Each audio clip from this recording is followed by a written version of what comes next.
Hearing number 30 of this 188th session of the Inter-American Commission on Human Rights.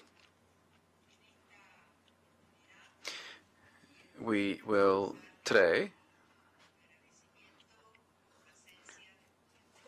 say to you that I am very glad and happy to be able to hold this meeting with the civil society representatives who are the petitioners, also the honorable representatives of the plurinational state of Bolivia. Here with me are Commissioner Julissa Mantilla Falcon, Commissioner Jose Luis Caballero, the Special Rapporteur for Economic, Social, Cultural, and Environmental Rights, Javier Palumo,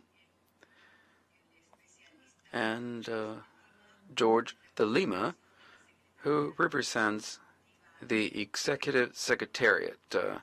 He is the Assistant Executive Secretary. I am the Rapporteur for the Rights of Children.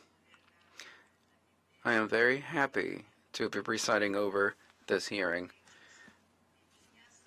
The name of this hearing is Impact of Child Pregnancy and Marriage on the Rights of Children and Adolescents in Bolivia.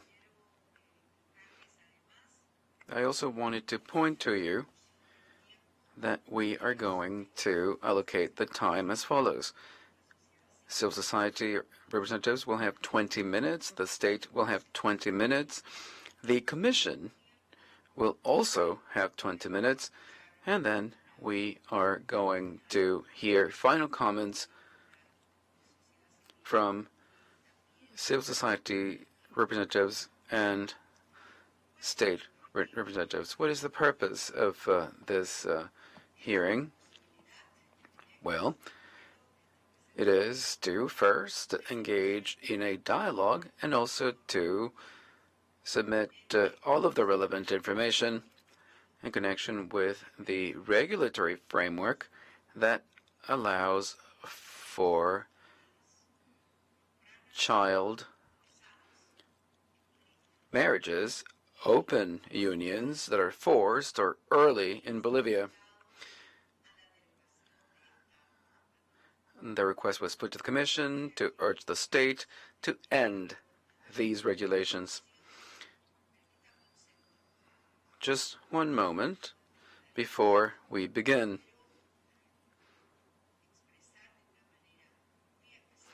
I wanted to congratulate Rosie, one of our interpreters, and we want to express our deep felt appreciation for all the work done by the interpreters during the whole week. Very good, and happy birthday, Rosie. I couldn't really not say this. I had to say it. So, for civil society organizations, I wanted to ask its representatives to introduce yourselves and also to let us know who you're representing for our records. Good morning, everyone. My name is Malena Morales. I am the director of IPAS Bolivia. I am an OBGYN. I'm Martin Rabaca. I am the policy coordinator for IPAS Bolivia.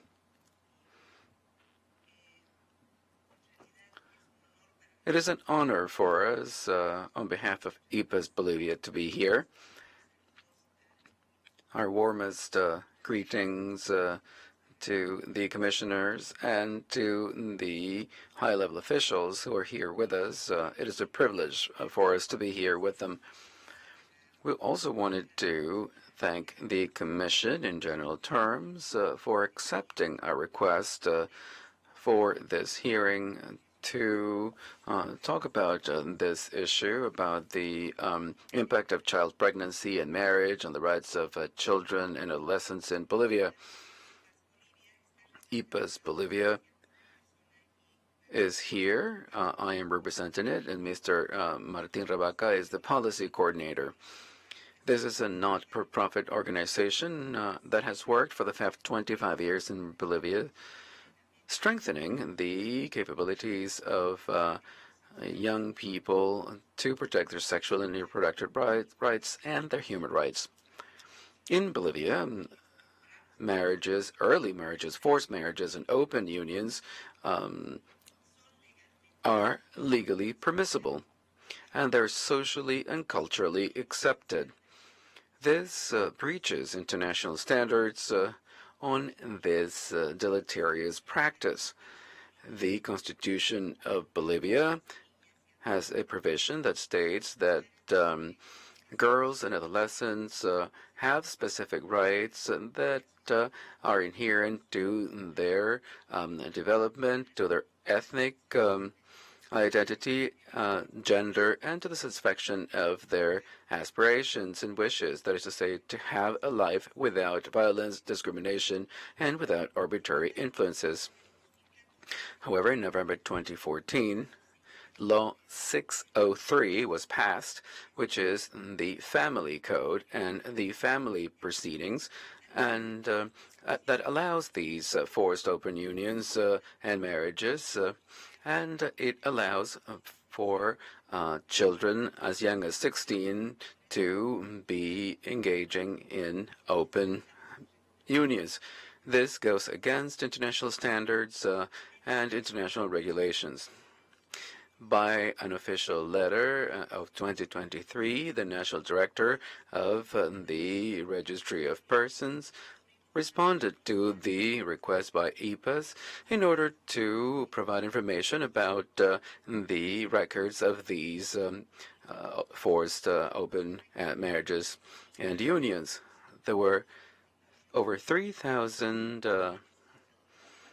marriages and open unions of women between 15 and 17, 232 of male adolescents, and a large number of 233 of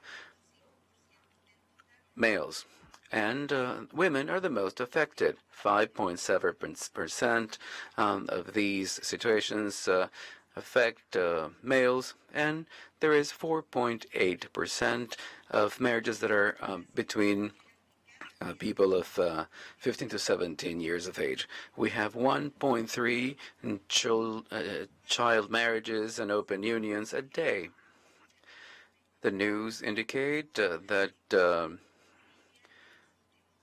there was an article published that in Bolivia, in the past 12 years, more than 10,000 women between 13 and 17 years of age got married. The former director of the Registry of Persons said that between 2010 and 2022, there were 11,000 adolescents between 13 and 17 girls who got married in Bolivia. Out of those, 89% were, like I said, women. According to the last census conducted in Bolivia in 2012, the National Statistics Institute showed that women younger than 18 are usually married, and of course, 84.9% of women declared that they were in an open union, and we know that there are others who are in common law marriages. Adolescents between 15 and 17 have indicated that they were married, they were in an open union, they were either separated or widows. First, there are some exceptions to the regulation, and second, there are forced early unions against the current regulations because they're not recorded. Child unions that are unregistered are not recorded, so it is hard to look at this reality objectively. Sometimes these things are deemed natural, and this situation is not condemned by the members of society who become their accomplices. This makes it difficult to put an end to this practice that violates human rights, specifically in connection with sexual and reproductive rights, and the negative consequences that all this has. According to polls of 2016 on demography and health, 50% of pregnancies in Bolivia are unintentional. Women younger than 20 all said that they would have liked to become mothers later on in life. The national health system indicated that in 2023, there were more than 100,000 pregnancies in girls and adolescents. That is to say, 104 per day. More than 6% of the total number has to do with children younger than 15, 94%, adolescents between 15 and 17 years of age. All of this is a risk for the life and the comprehensive health of these women. In 2023, the Ministry of Justice and Institutional Transparency indicated to the media that it was concerned because of the alarming number of pregnancies and that derive from rape. This has raised the alarms, and specifically because of the number of pregnancies of adolescents in Bolivia. Like I said, 104 per day. This is one of the highest rates in Latin America. The National Health System has an indicator for external consultations, specifically in connection with OBGYN matters in the period between 2020 until June 2023. Well, it indicated the following data. We have had 20,000 consultations of children between younger than 14, and also 5,800 consultations of adolescents that have come to the medical service because of OBGYN issues. These figures are highly concerning to us, and it should lead us to think about the situation of girls and adolescents in Bolivia. A girl that instead of learning, of playing, and having a good time as part of her comprehensive development, sadly, it is now waiting to be seen by an OBGYN, and her life project has been destroyed. Between 2018 and 2023, official data from the Attorney General's Office of the State show that there are high levels of rapes among two adolescents, and we have thousands of cases. And in connection with common law rape, we have a number of cases as well, 7,765, and this, of course, impairs the rights of Bolivian children. We see an increase of more than 115% in the crime of rape of adolescents and 94% in the violation of minors. Also, the Ombudsman in August of this year urged the state to reinforce public policies to prevent sexual aggressions against children and adolescents, because the program for the fight against this scourge showed limitations in its scope, and it's necessary to have a new comprehensive program to pick up where we left off. The Inter-American Commission, while conducting its on-site visit to Bolivia in 2023, issued a document called Preliminary Observations, and it said that 17 years after their last visit, they noted with concern that there are high levels of femicide, sexual violence, gender violence against children and adolescents, and also child pregnancies. So this creates a weakness in the public policies that the country has. In 2014, the Constitutional Tribunal handed down constitutional ruling 06/2014.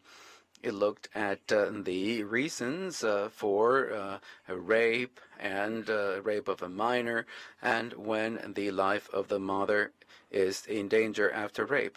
So it showed that there was progress in connection with access to abortion in Bolivia.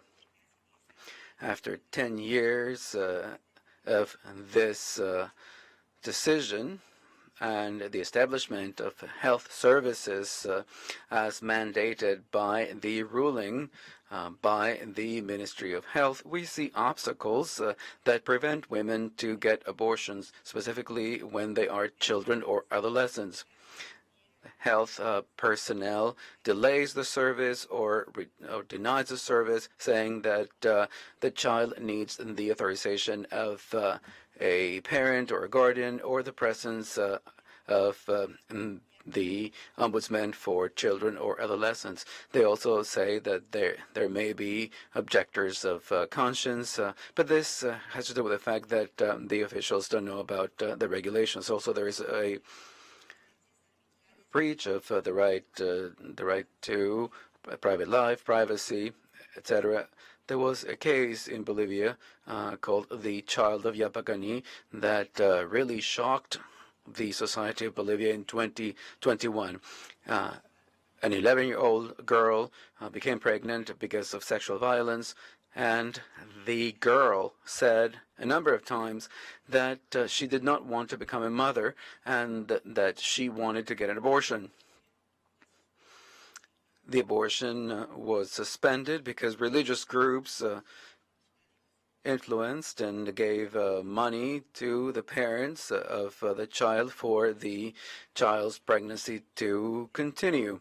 The ombudsman also submitted an amparo to protect the rights of the child that had been violated. A court in La Paz decided that the amparo was to proceed. This amparo is now being looked at by the Constitutional Tribunal, but 2 years have gone by and no decision was handed down.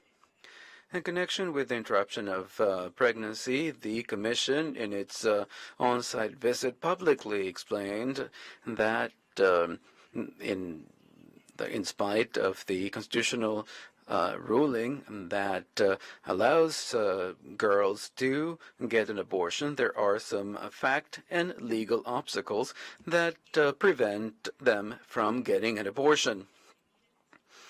There is a difference between girls who live in rural areas and those who live in different areas, specifically when they live far away from urban areas. And the National Health Service indicated that there were 86% abortions for sexual violence against girls, and 78%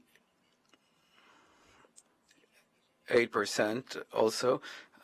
This shows that there is sexual violence against children and adolescents. Thank you very much.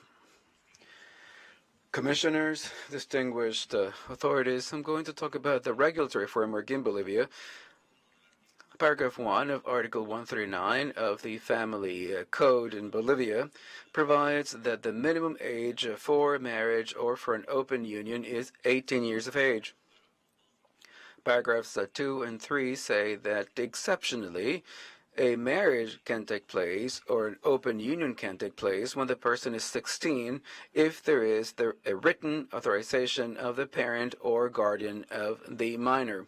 Now, if they are not available, then they need the authorization of the ombudsman for adolescents. These marriages or open unions must be recorded. Article 170 on minors determines that the marriage or open union of minors can be revalidated until the contracting parties have conceived. This entails a violation of human rights of children and adolescents, and the state is not complying with General Recommendation number 31 of the Committee for the Elimination of Discrimination Against Women, and then the General Observation number 19 in connection with deleterious practices. These provisions determine that the marriage or an open union is any marriage where one of the parties is younger than 18. There is no prior, free, and informed consent of one of the parties, or sometimes both of the parties. In most of the cases, whether factually or legally, children and adolescents are the most affected. These situations in Bolivia are entrenched because of male chauvinism and the inequality between males and females. This because of the impositions from family members, the community, society in general, and this, of course, violates the rights of girls to sexual rights, prior free and informed consent, education, sexual integrity, health. Sometimes this relates to forced pregnancies, unwanted pregnancies, unsafe pregnancies that violates their lives, also a life free of violence, and this also sometimes leads to depression and sometimes suicide. 0206 was the number of the constitutional ruling, and this shows that girls have the right to get an abortion, but oftentimes these girls do not get an abortion, and there are forced pregnancies, which translates into torture.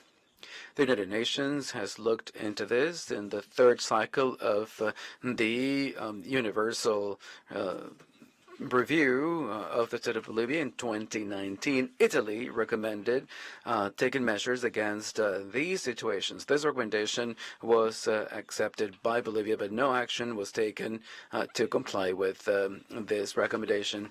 The committees on social and cultural matters and against torture in 2021 and the Committee for the Elimination of the Violence Against Women and the Rights of Children as well, in their general observations, recommended to eliminate the exceptions in the family code that allow for marriage and open unions of children younger than 18, also to conduct campaigns to provide information to religious leaders and also parents to give them information about forced pregnancies and the problems that these things bring about.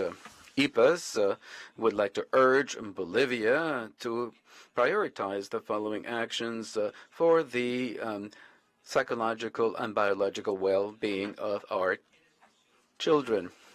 To pass a law that eliminates all exceptions to a minimum age for marriage and to do away with exceptions in the family code. And this will eradicate early and forced marriages and open unions. To determine the constitutional power in the case of the child Yapagani that has been pending in the Constitutional Tribunal for 2 years, and also to meet all the recommendations provided by the UN committees. Also, to include in school curriculum the information in order to prevent these open marriages that are forced or the unions as well, and to establish a plan for the prevention of pregnancies for young people, and also to destigmatize abortion included in the National Health Service in connection with the provision of this service to girls and adolescents under the principle of progressive autonomy. Also to approve a program against sexual violence against children and adolescents, or girls and adolescents, and also to do away with impunity when it comes to crimes for rape. This in connection with the Aguirre Lozada case v. Bolivia, which is one of the rulings from the Inter-American Court, and also to pass a comprehensive law on sexual and reproductive rights, for the protection of sexual and reproductive rights to be protected comprehensively, and also to comply with the ruling issued by the Constitutional Court in 2014. So we would like to recognize the Congress of Peru that approved a draft law that prohibits children younger than 18 to be married. Commissioners, distinguished authorities of the plurinational state of Bolivia, girls are girls. They're not wives, and they're not common law wives either. Muchas gracias. Paso de inmediato la palabra a la ilustre representación. And I'm pleased to give the floor at this time to the state. Thank you very much, Madam President. Commissioner Esmeralda Rosemena, Commissioner for Bolivia, Dr. Luis Caballero, Julissa Mantilla, Special Assistant to the Rapporteur on Special Economic and Cultural Rights, Maria Claudia Pulido, the Assistant Executive Secretary. Very grateful and honored to see you all at the table, and happy to have you weigh in on this very critical issue for us. We have been taking a number of actions within the group of independent multidisciplinary experts, and as you know, we were honored to receive, for the first time after the pandemic was over, back from the 17th to the 31st of March, when the pandemic was considered over, your visit in Bolivia. Please know that we are very, very much looking forward to working hand in hand with you on this important commission, ever a stronger human rights structure in our country to benefit everyone and the whole of civil society, certainly. I have with me Dr. Analia Cruz, a defender of the people. You know her very well. She was recently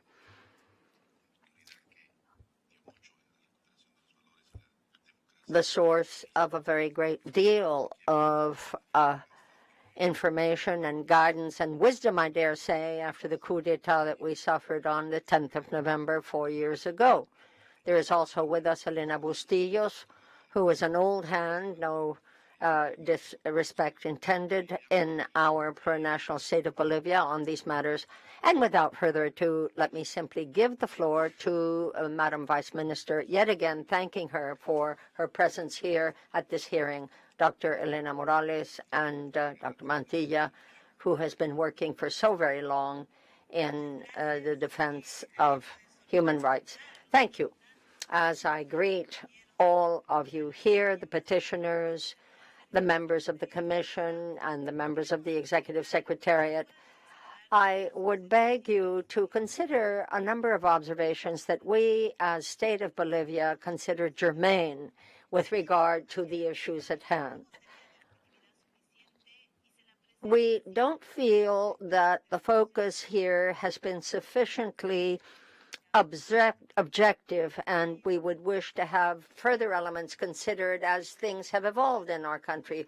Item 7 of this request should include the fact that after the 2014 law, the situation was very different from Law 96, which used to be called Family Code, that did allow marriages for boys from 16 and from girls as of 14. 6,200,000 and some were, however, marriages for people younger, per the civil registries that have been pointed out. I'd also like to point out that with the new law in our family code, a number of important modifications were introduced with regard to the minimum age for marriage. It is 18. That said, we've moved 14 years to 16 when a number of legal requirements are met, so long as we feel that adolescents who are wishing to join are doing so by their free will and in an acceptable framework. But in 2010, there were 1,600 and some marriages, but after the changes, the number has dropped by 94.6% with regard to this kind of marriage. That is the official data. Now, by way of example, we've had up to 89 marriages in children under the age of 18, over 14, I might add, but we're still working on this. Not a done deal. We do want to point out, however, frankly, that this is not atypical in Latin America. Brazil, Argentina, Colombia, Cuba, Jamaica, Paraguay, numbers of others, including Venezuela, also consider that this exception is acceptable. And in fact, we must consider the idiosyncrasies of every region. But let us clarify that our National Institute of Statistics is not the one that is entrusted with marriage acts. That's point one. Second, the data that has been given of the 1,000 and some cases is not exactly accurate. We have registered up to 1,600 and some marriage certificates. And as regards the requesters, I would want to clarify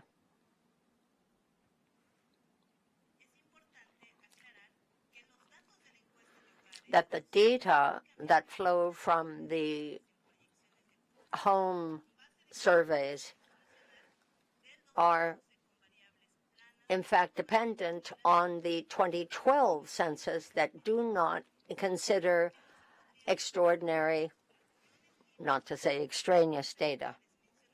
The survey only looked at present civil or religious unions, nothing to do with free alliances, and no element was included that reflected people who were forced to marry against their will.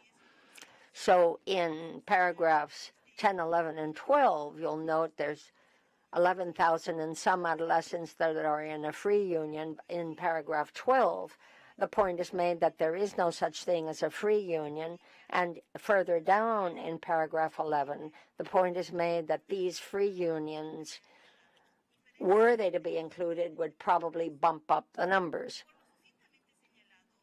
Given all of this, inter alia, we see that the social context that the requesters are in fact describing cannot, alas, as I speak, be backed up by rigorous statistical information.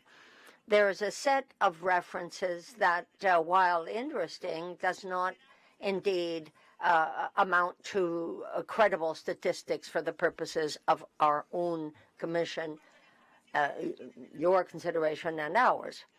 Under paragraph 13, and when the mention is made between 2018 and 2023 sexual assaults, 20% of these cases occurred within the context of free unions. That, however, does not clearly address sexual violence.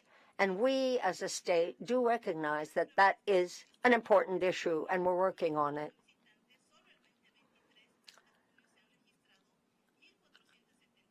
A 1,470 some accusations have been made, and CEDES, which has dealt with several marriages of people under the age of 18, show that only 6% of the cases that the prosecutor's office has been looking at relates to young girls or adolescents.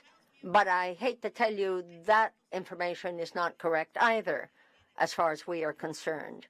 So the data that the requesters have been putting forward, while well-intended, does not cover the draft law that we are working on, goes from 20 to 2023, that forbids a free union under adolescents under the age of 18 or an adult and a minor. And 179 and 170 of our law, those are the paragraphs of our law on the subject, so signifies. We have been working on reducing the patriarchal attitudes of our culture, and we know that civil society, not to mention the international community, demands as much. We do, however, have to keep working on those deeply rooted cultural biases. Bolivia is drafting specific standards for the perfection of families, since they are the heart of our country and our development. And there is also consideration of effective tutelage of boys and girls. I'd like to mention here briefly 3 broad standards to give you an idea of what I'm talking about. In the Code on Boys, Girls, and Adolescents, we establish means of prevention and special attention to any form of physical violation or psychological duress. And the plurinational system for the perfection of boys, girls, and adolescents, for its part, sets forth the bodies, the organs, the institutions, and entities that are specifically aimed at ensuring a full and respectful development of boys, girls, and adolescents. Under a different law, we speak of marriage as of 16 years onwards. There again, there are specific norms that have been set forth to specify the various aspects of the laws for those that fall under this curving.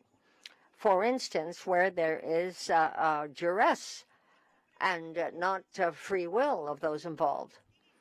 Finally, we do have a law that allows us to prosecute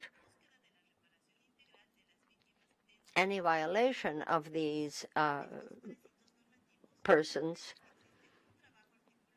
And altogether, the various clauses and legal approach that we have taken, we believe offer a holistic, a comprehensive platform on which we can indeed defend these citizens and remember particularly the elements of Brisangulo against Bolivia, which went before the Inter-American Court.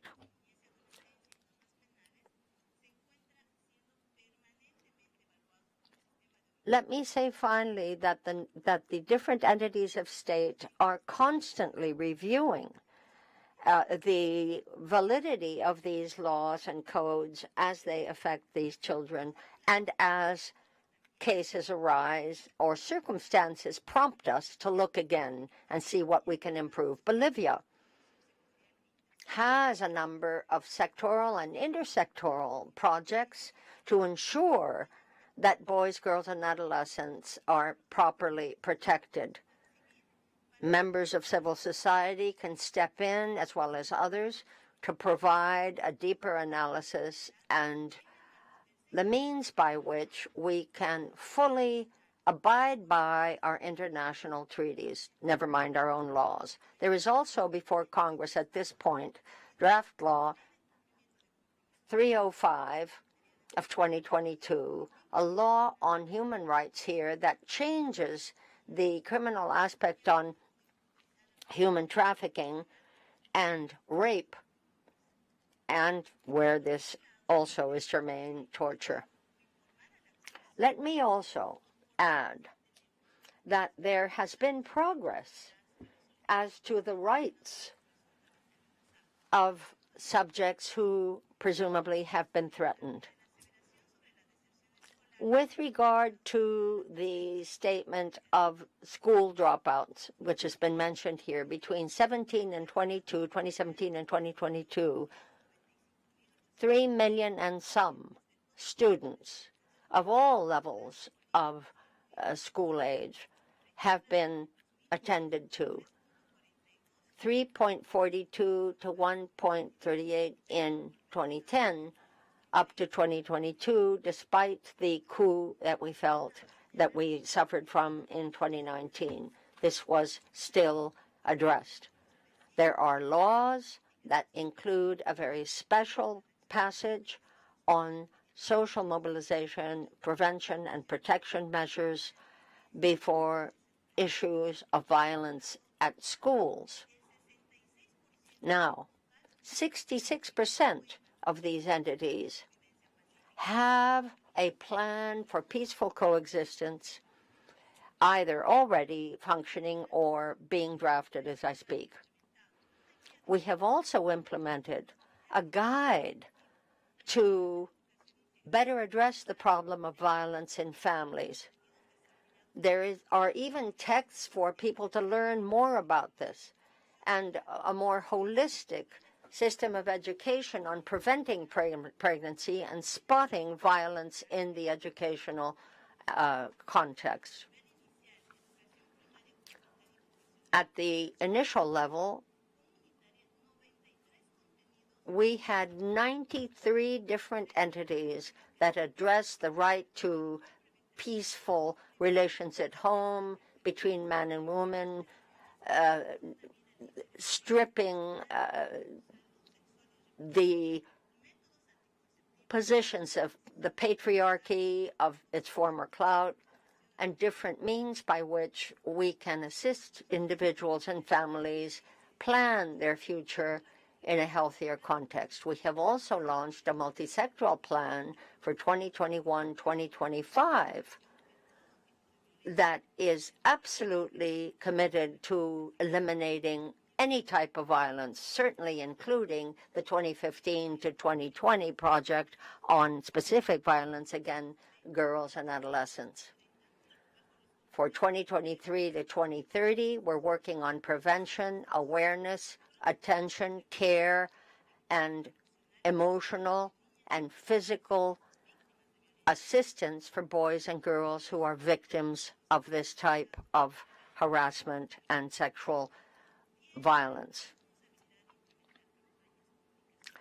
We have the responsibility of launching campaigns aimed at groups that are considered vulnerable per our own statistics.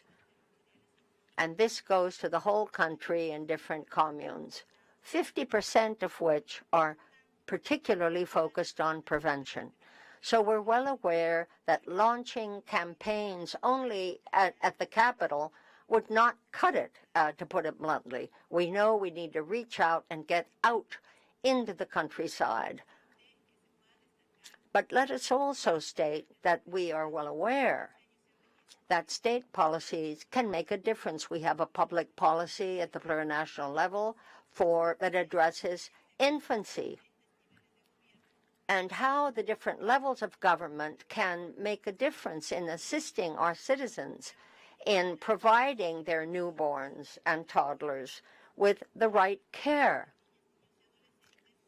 The protection of boys, girls, and adolescents against all forms of discrimination and sexual violence flows from this. We have a draft law that also focuses on the fight against impunity, where there has been sexual violence against little children, boys, girls, and adolescents.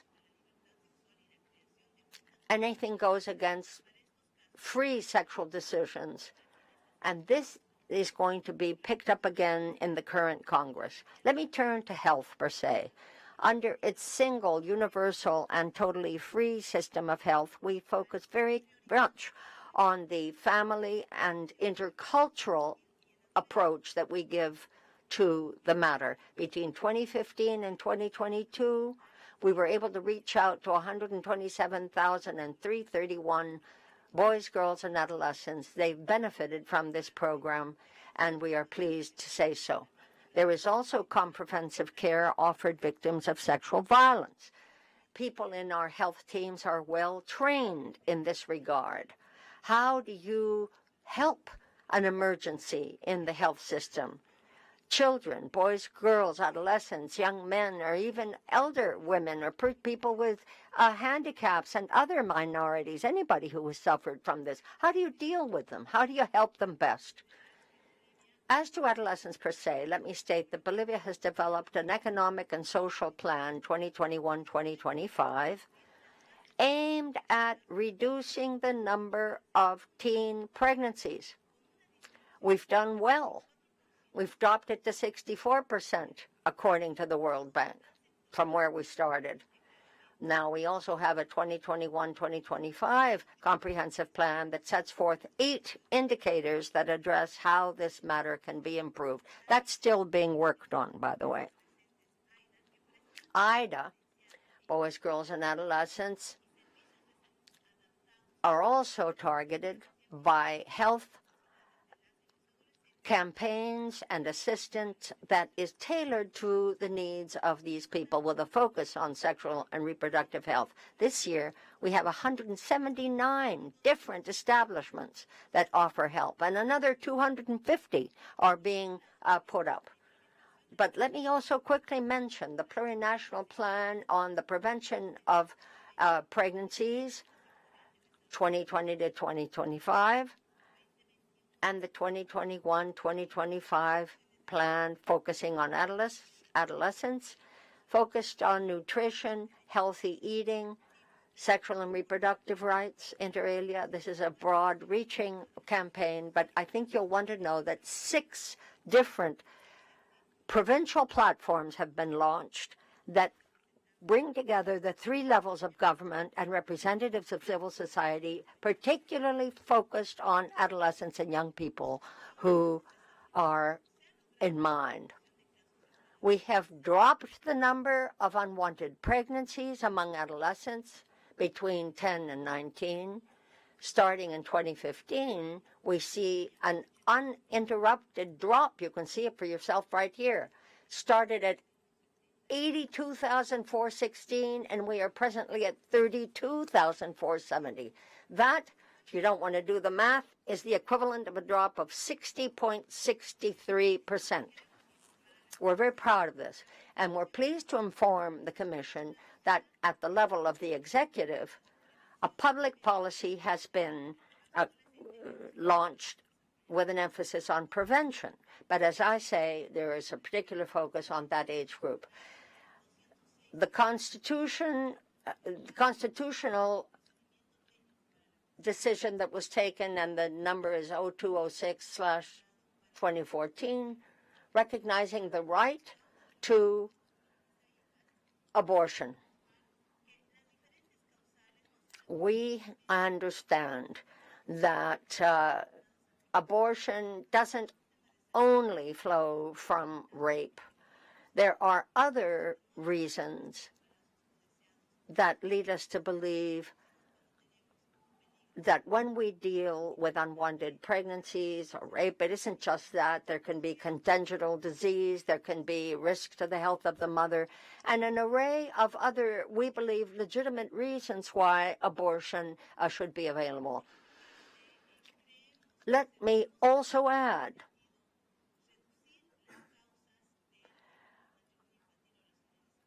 that reducing the root causes of childhood marriage is essential. And the conclusions we have reached as to one of the structural reasons, the roots for it, is absolutely poverty, number 1. Now, we've dropped our poverty indices and extreme poverty from 21.6% that we had noted in 2009. We're down to 11.1 again in 2021. 21.6 to 11.1, despite the pandemic. That last figure was 2021. But we know that much of this comes from noxious and undesirable cultural practices, and so the state continues to work on stopping the overarching power of patriarchies. We speak of freedom of choice for women at all ages. And in our struggle to weaken the patriarchy, we also launched just recently the International Year for Youth, including the free sexual rights of young boys and girls in our country. I know I'm short of time, but please be aware we have a number of different elements that we would be pleased to give you if you so desired. But bluntly, we know that more needs to be done, and the plurinational government of my country will certainly stay with it, identifying the cause, the effect, and the overarching issues that we have to deal with to work to reduce early rape, early marriage, early pregnancies, knowing that it's not a done deal. More needs to be done to assist boys, girls, and adolescents in our countries. But here, and finally, you're up against time, madam. You're up against, you've exhausted your time. And we would ask that civil society continue to work with us, because we also, of course, have the Inter-American system, which we hope will, with its vast experience and technical expertise, be helpful to us, because through us, perhaps others can also be reached. We want to erode the patriarchy in Bolivia and in the rest of Latin America. Thank you very, very much. By the way, we gave you an extra 3 minutes, which, of course, we will dock from your next intervention, but we felt that that was the thing to do. Let us now then, from the start, tell you what great importance we ascribe to the hearing we've just held and to the exchanges that will be made possible as a result of the information that both civil society and the state have been sharing. And I begin by giving the floor to Julissa Mantilla, the rapporteur for the rights of women. Thank you very much, Madam President. Let me greet the distinguished state of Bolivia and the civil society. I very much remember our visit to Bolivia, and I said to the ambassador at the time and the ministers who were there present that there isn't any way to fight colonialism if you're not fighting the patriarchy. And I have heard here the mention of the patriarchy numbers of times, but there are two different focuses. We do appreciate what the civil society representation puts to us. It's not exactly the same as the state. But what we are talking about here and what we would wish to clarify is data, not the broad issues. But let us also understand that there are a lot of unions that aren't called marriages, but that are civil unions that need to be included in these facts. The question of school dropouts that are shown by the state, alas, were not distinguished by gender. It'd be nice to know how many little boys are dropping out as against little girls, boys or adolescents. And I think the reason for it is also important. We must bear both of those elements in mind, gender differentiation and motives. There is also, while a brief mention of health policy is not a sufficient, perhaps delving into it, young girls that are forced, and there's no way other way to put it, you can't presume free agreement when you're 10, 11, 13, when you are bedded, for lack of a better term, little girls are going to be in pain. Little girls are not made for sexual union at that age. So that needs to be borne in mind as well.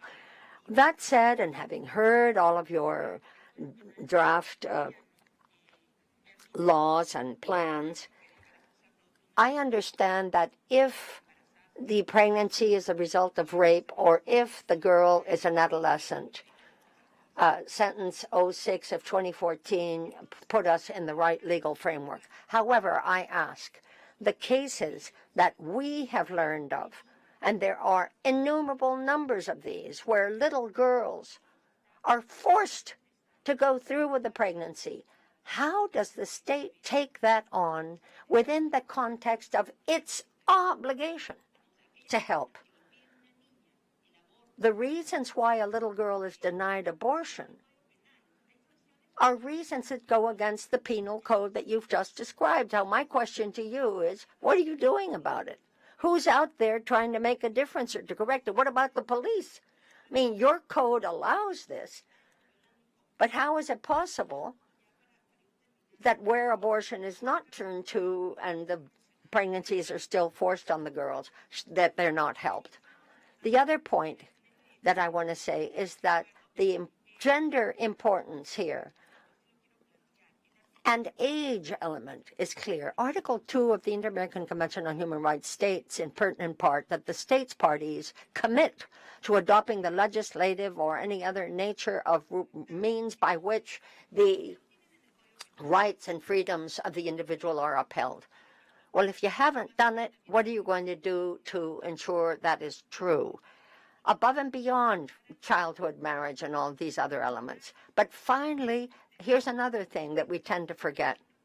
Bolivia, as other states, have, by the way, subscribed Belén do Pará. And there is specific mention in that convention, as we all know, towards moving forward in these spheres. So I do believe that that is the treaty obligation of the intervention by the state, apart from your own rules. So where is the differentiated element brought to bear, and how can you turn to abortion when your penal code allows it and not assist?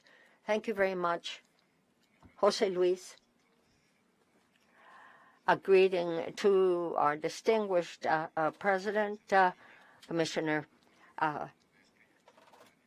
Esmeralda Rosamena, and the Deputy Secretary, Executive Secretary, and our specialist, George, who is with us, and certainly a warm greeting to the members of civil society. We're so pleased to welcome you, and last but not least, to each of the members representing the state of Bolivia. I have listened with keen attention to the various points made, and I can only hail the efforts that are being made both by civil society for bringing this case to our attention and to the state for bringing to bear all of the interesting elements of their commitment to these matters. And as we know, when you raise the question of, the aftermath of colonialism and what you're trying to do to move beyond that, we can only admire you and applaud you. Not an easy task, certainly, but in this entire picture that you have offered, it strikes me that a great deal goes to the heart of the protection of boys, girls, and adolescents of both genders. But it seems also to me, with the greatest respect, that you need to take a different angle, and I'm going to talk about the hegemonic masculinity and male dominance of the patriarchal system. To attempt to modify deep-rooted cultures, and when I say deep-rooted, I mean centuries-old traditions, is not an easy thing, surely. But how young boys are educated moving forward, how they are taught to behave, and particularly with regard to the subject of their increasing desires, including little girls and girls, that needs to be addressed specifically. It can't be dealt with in an understated manner. Little girls are very much educated and focused on their gender. It seems to me that the same focus has to be put on what boys feel and how they grow up and how they deal with their increasing sexuality, how they harness it. Now, that is also a high-reaching cultural goal here to change that, and surely something that will have to be discussed further. The other thing I wanted to put to you has to do with Article 2 of the Convention in order to harmonize legislation internally. This is what Ms. Mantilla was speaking about. I think sometimes the executive branch or public policy goes ahead of things. Constitutional courts also modify their interpretation criteria for the law to change, but then the provision remains untouched. there is this debate between different democratic parties and currents. I think regulatory matters are very important. Correct me if I'm wrong, but I think that things went ahead quite substantially.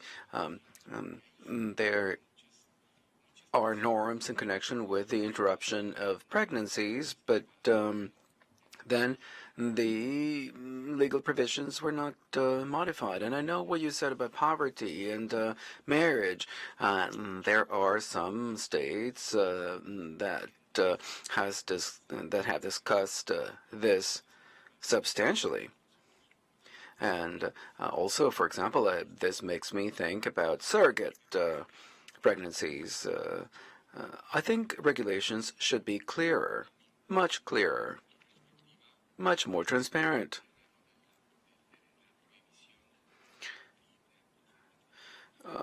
This prohibition of free unions, okay, I think this right should not be available.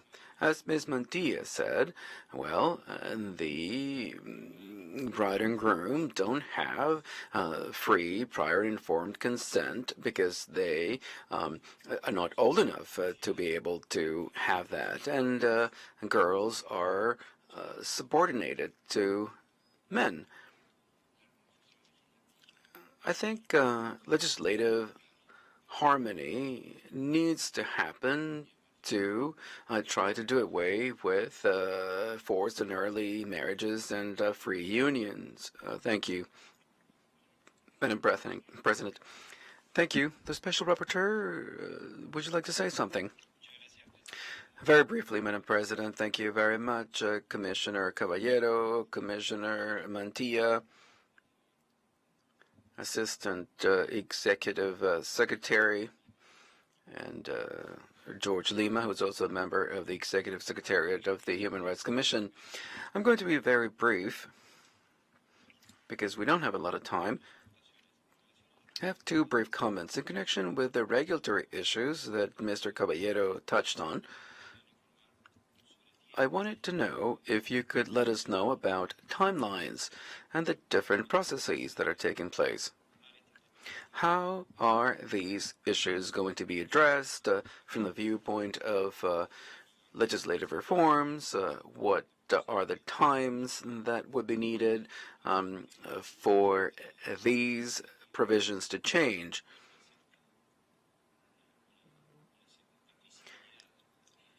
I think these practices have become permissible, and this may bring about violations of human rights. Also, in connection with some of the aspects brought to the fore by Ms. Mantilla in connection with data production, do we have information on the girls specifically who live in rural areas? Not in urban areas, in the cities, but in rural areas. How is it that these problems play out in rural areas? Those are my comments. Thank you very much, Madam President. Thank you, Maria Claudia. Thank you very much, Madam President. I would like to greet the members of the Commission and all of my colleagues, and especially greet the representatives of the civil society organizations and also the representatives of the state.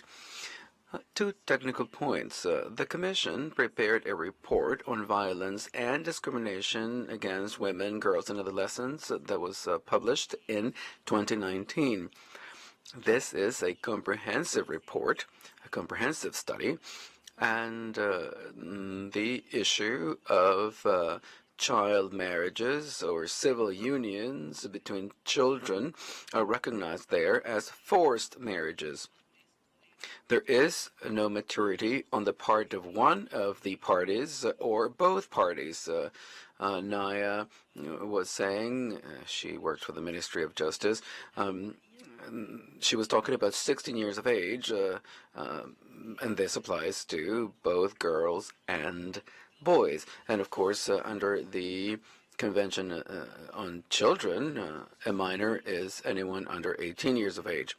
I wanted to let you know about this report and the recommendations included in this report.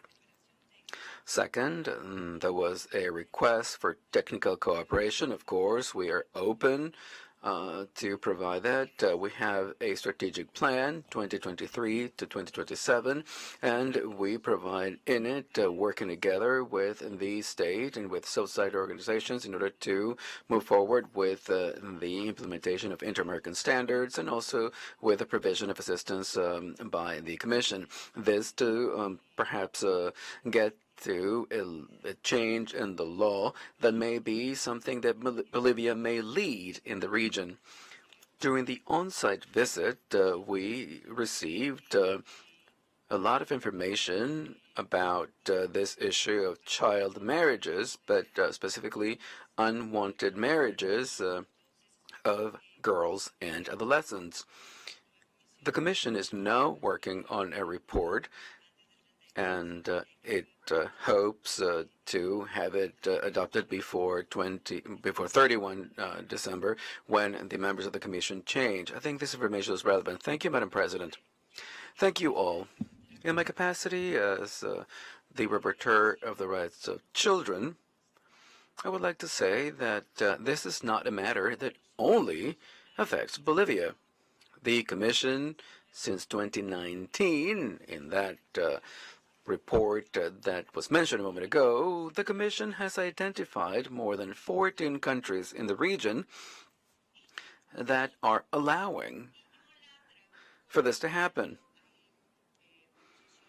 I understand that there are different statistical figures that were put to us. Statistical data can be checked, of course, but the most statistical significant data for me is that there is a disproportionate number of girls and adolescents that are the subject of sexual violence, that are becoming pregnant, and that are being mothers in a forced manner. And I'm talking about forced motherhood because there are so many obstacles to the interruption of pregnancies that this is the situation that is created, and this because of the reasons that have been explained here at length. I thank the civil society organizations for the information provided to us and for the work they've done. And I know we are talking about thousands of girls here. That is truly unacceptable. So what do we do with that? I think the state said that there is a sexual education program that is comprehensive in nature, and I wanted to know if the development of this program on comprehensive sexual education and sexual and reproductive rights is there indeed, because I think that this is the way that we have to bring about change. We're not going to have to wait 20 years because, a girl that is now 10 is not going to suffer as much as when she's 20. So we can't wait 20 years for that cultural transformation. When we were in Bolivia, I told the president that we recognized that Bolivia is the only country in the region that has this idea of decolonization and also the dismantling of patriarchy. This entails the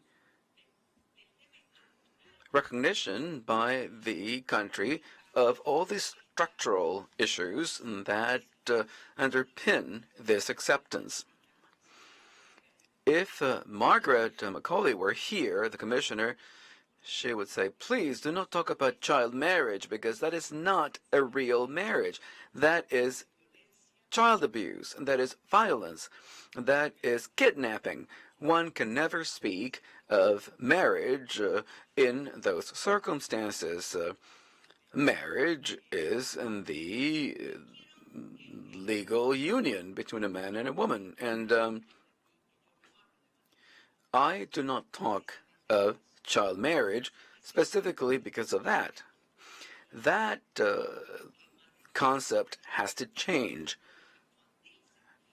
because of the meaning of both words, child and marriage. We need to bear this in mind. Personally,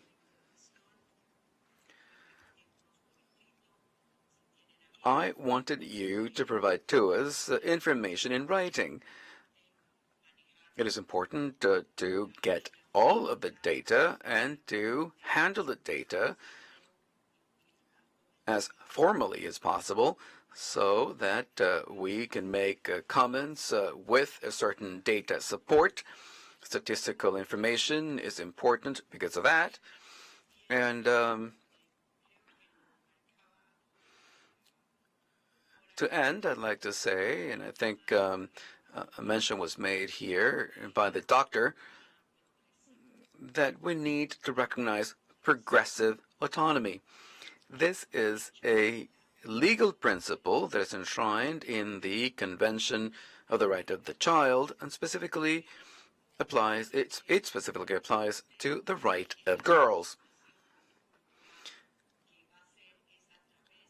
The cultural transformation will be brought about by empowering girls.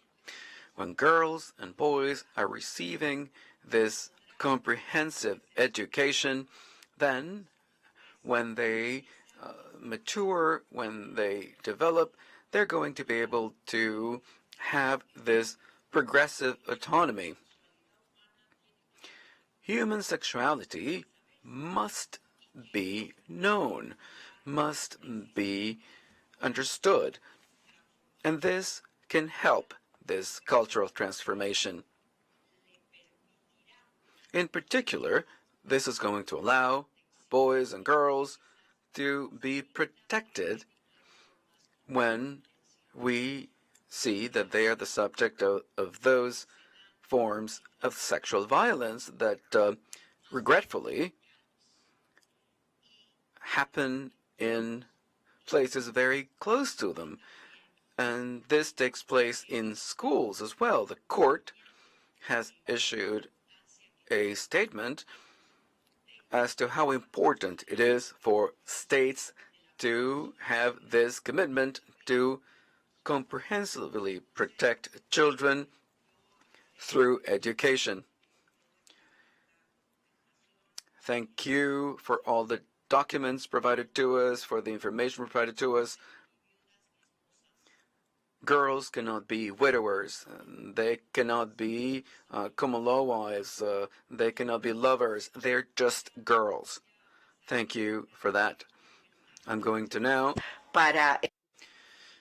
give the floor to you to listen to your comments first. Civil society organization representatives are going to have the floor. You'll speak first, and you're going to see how much time you have on the clock, on the screen. Thank you very much. I just wanted to put to you that the information that we have obtained is data collected via official letters sent by IPA to the government. The information shared with you at this hearing was based on that. The National Health System is the official health system that collects all of this information. We have relied on that to include the data in the documents sent to the Commission. Data is very important to understand the magnitude of the problem, but apart from data, we have to recognize that this matters. Numbers don't matter. The important thing is that there was a violation of sexual, reproductive, and human rights. It could be just one girl. So when the girl becomes pregnant, that pregnancy is going to be 100% unwanted, and that unwanted pregnancy sometimes,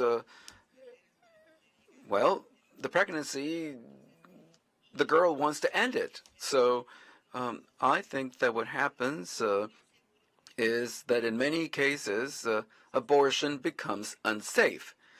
Because if you do not have a system that protects sexual rights of girls, then you go to unsafe abortions, and this causes maternal mortality. We are working with the state. This is a very socially and culturally difficult issue. It is the subject of hot debates. There are religious and moral connotations to it. So this is an issue that has to be addressed quite substantially. Thank you. Thank you, commissioners. I would like to also thank the high officials of the state of Bolivia. I wanted to clarify a number of things. Now, in connection with legal interruptions of pregnancies, I wanted to say that this has to happen not only in the case of rape, statutory rape, or incest, but also when the life of the woman is in danger. If a girl or an adolescent becomes pregnant, her life is at risk. So we need to abide by the constitutional ruling of 2014, ruling 0614. We have the National Health Information System that provides public information that says that there are 85.6 interruption of pregnancies for sexual violence of girls under 19 years of age, and 78.7% from January to September 2023. This shows that there is a high level of sexual violence, which is concerning, and this leads to the interruption of pregnancies. We'll agree, and it's an honor to be here, of course, that in Bolivia, forced and early marriages and free unions are permitted. One cannot have an exception to that. The Universal Periodic Review has indicated that all of the exceptions need to be eliminated from the family code in Bolivia.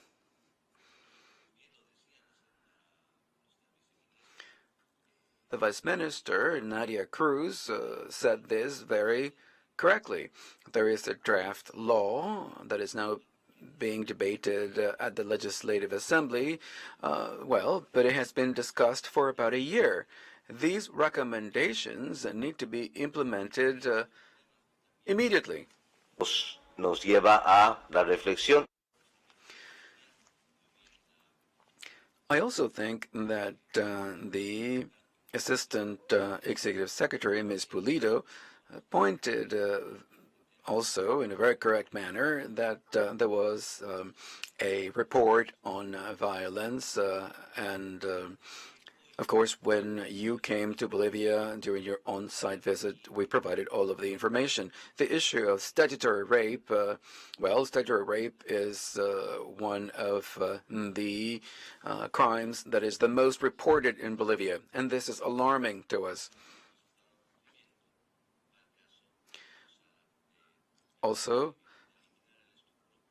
the recommendations under the Lozada B. Bolivia case of eliminating statutory rape, that is not being complied with. There was no answer in connection with our comments on the violence of children. I agree with our rapporteur, Mr. Caballero, with the fact that we do need a timeline for legislative change in our country. If a draft law is being discussed for over a year, well, that's too long. Like the doctor was saying, the sexual violence against just one child is enough for this to be decided on. So the state of Bolivia has to take on this situation in an absolute manner. That is the end of my intervention, Doctor. I also wanted to say that it is important to listen to the Constitutional Tribunal 06/2014.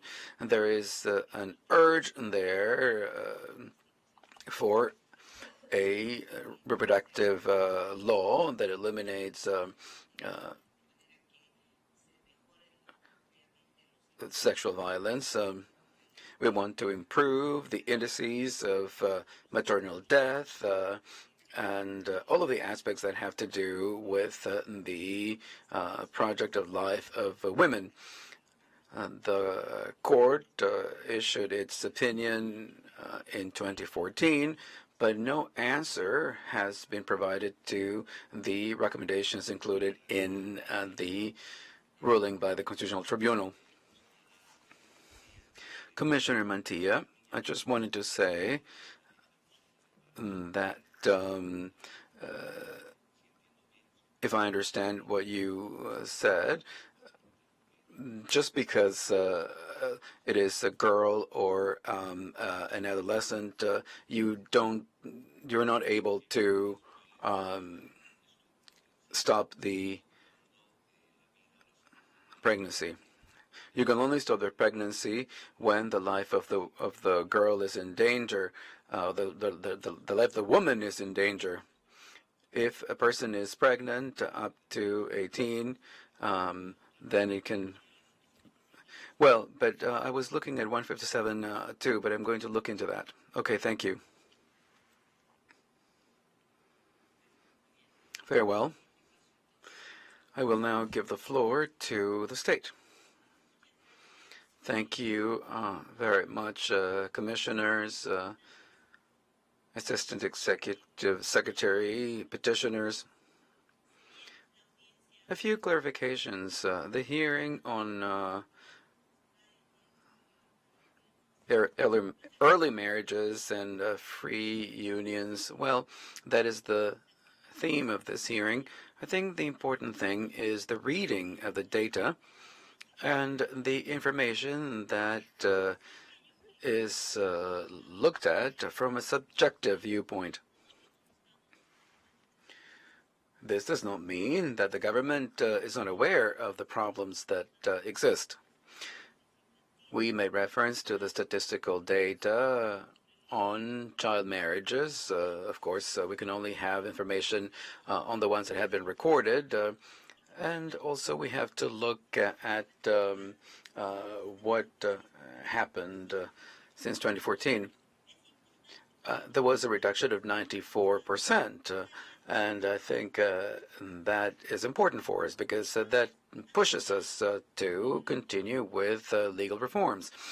The 2014 reform was passed, and 9 years have gone by, but we not only have to amend Article 139 or Article 170, we need to reform the whole of the family code. We have the drafter of the code here, and we want you to know the process that has been applied and other issues that were included there. When one talks about child unions and early unions, other problems that come to the fore. In the case of sexual violence against children and adolescents, we're not going to say that those problems should be pushed under the rug. No, of course not. We recognize the rate of sexual violence in Bolivia. Of course, the government needs to address this. We are going from an approach only based on prevention to a program that is looking at reinstatement in society of children and adolescents, and also a program of sexual violence and prevention, because these problems impact this sector of the population. So the Commission and society organizations need to recognize this, because we ourselves recognize the problem. You have recognized the progress we've made in the field of dismantling the patriarchy. So the dismantling of the patriarchy must be a measure by the government aimed at doing away with early marriages and early unions. We have to look at the legislative report, of course, because the reform could be good, but we need to see how society looks at this, like Mr. Palumbo was saying. How is it that society allows this or encourages this? Because it is recognized that men may have certain powers on the bodies of women, or our own sovereignty over our own bodies are women. Bolivia has fought against patriarchy and is trying to dismantling the patriarchy. And this is not only something that has to do with legal obstacles at the civil registry level. No, we need to have societies that do not allow for these things to happen. The state of Bolivia wishes to move ahead in a significant manner. Our reports in connection with poverty and abject poverty, well, we brought those to the fore because they show a way to fight these deleterious practices. If we have policies that focus on the exercise of right and in trying to protect children and adolescents that are poor, we are going to be able to eliminate these practices. That is why we were mentioning this. For instance, in the case that was mentioned by Commissioner Mantilla on the school exception, there has been an evaluation. We have, as State of Bolivia, a number of reports on this point. And now there are a number of reasons that are adduced. From November, 3.1% of those reasons are linked to maternity and paternity. But in 22, the percentage dropped to 2%. This year to 1%. Now we understand that a good part of that percentage reflects the situation of females, but it also encompasses males. And the plurinational country does yearly look at its standards, at its norms, and at its directives, so that the various different entities of education throughout the country, from the lowest level right up to the top of the Ministry of Education, pushes parents not to allow their children to drop out of school, or much less push them to do so. There's no reason for it, and we are very active on the subject. But we do understand that it's not perfect. We are going to keep pressing so that young girls are able and are allowed to continue their schooling. Then there is the IDAS program. That is a differentiated system of attention for adolescents that particularly underscores the sensitivity and additional understand that it has to be given to sexual issues. Civil society, before the pandemic, pushed very, very much for this. Sad to say, after the coup, not to mention the pandemic, a lot of the money that had been earmarked for sexual health has been channeled over to COVID. But we have 170 different centers specialized on adolescent sexuality, and we have another number that are on the docket. Now, that may not be enough for sexual and reproductive health for young persons, but it is a good start, and we are going to keep at it. Further, there is within our economic and social development program a set of specific goals that address unwanted pregnancies and adolescent pregnancy at every level of the country. Every governmental entity has assumed the national goal to reduce the level of teen pregnancies. From 2015 to 2022, 64% is the figure for the drop in that teen pregnancy. But hey, I agree with what the colleagues have said.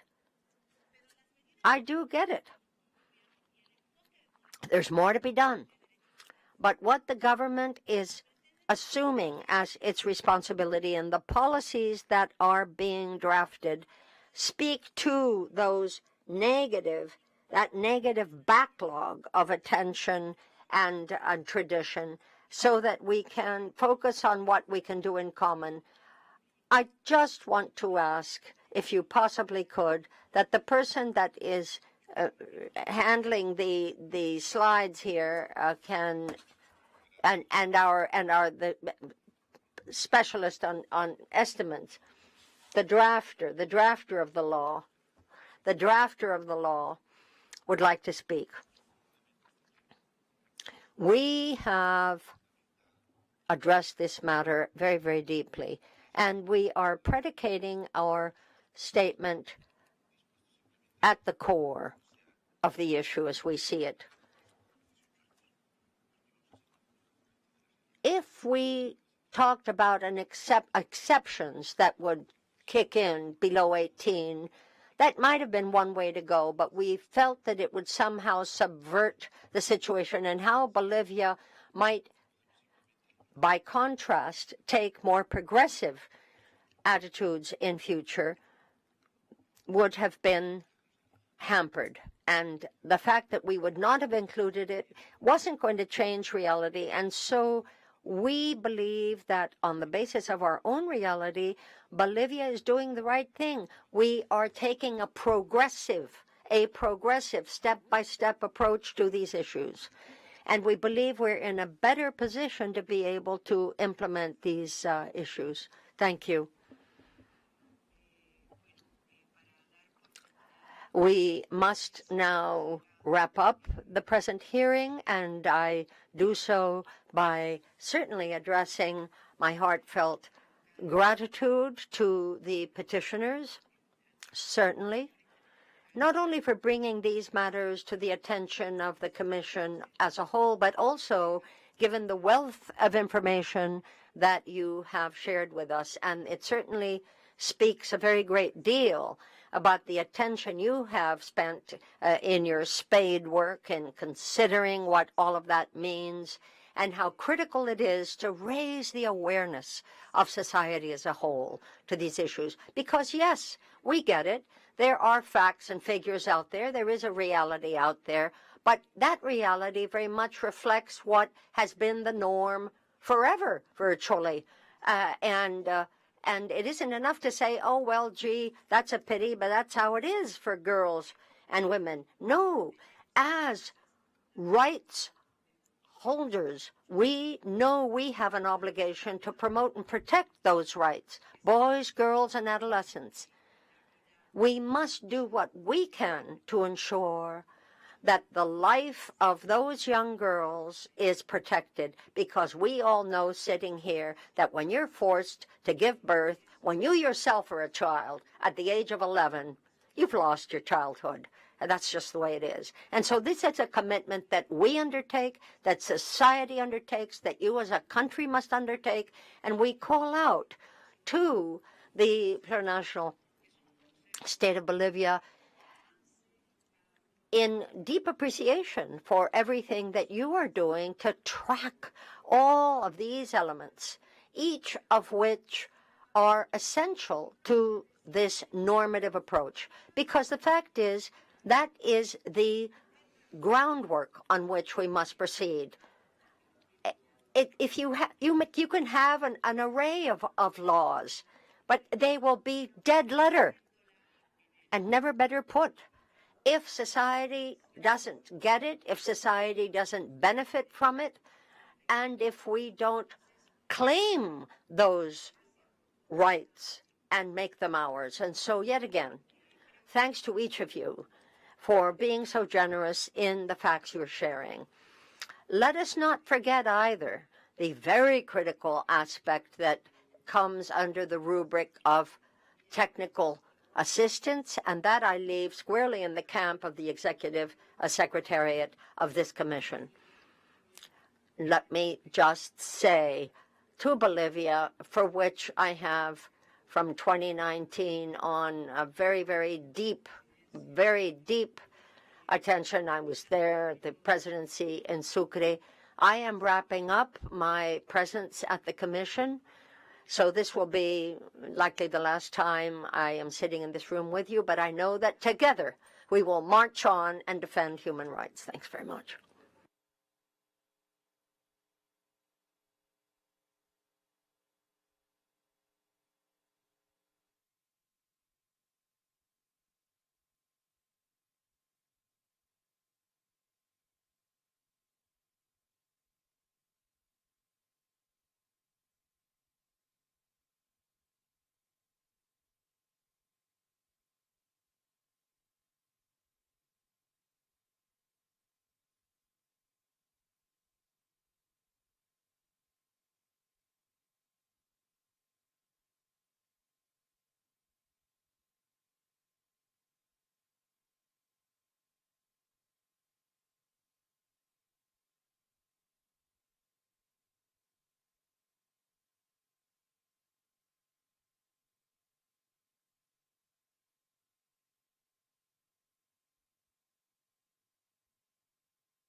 everyone.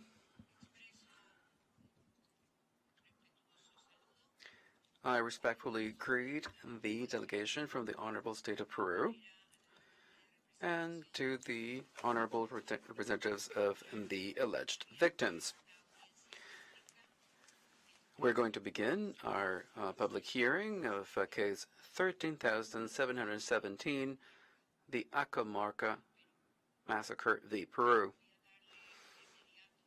I will now give the floor to the Executive Secretary, Tania Renault. She's going to give us the references related to this case.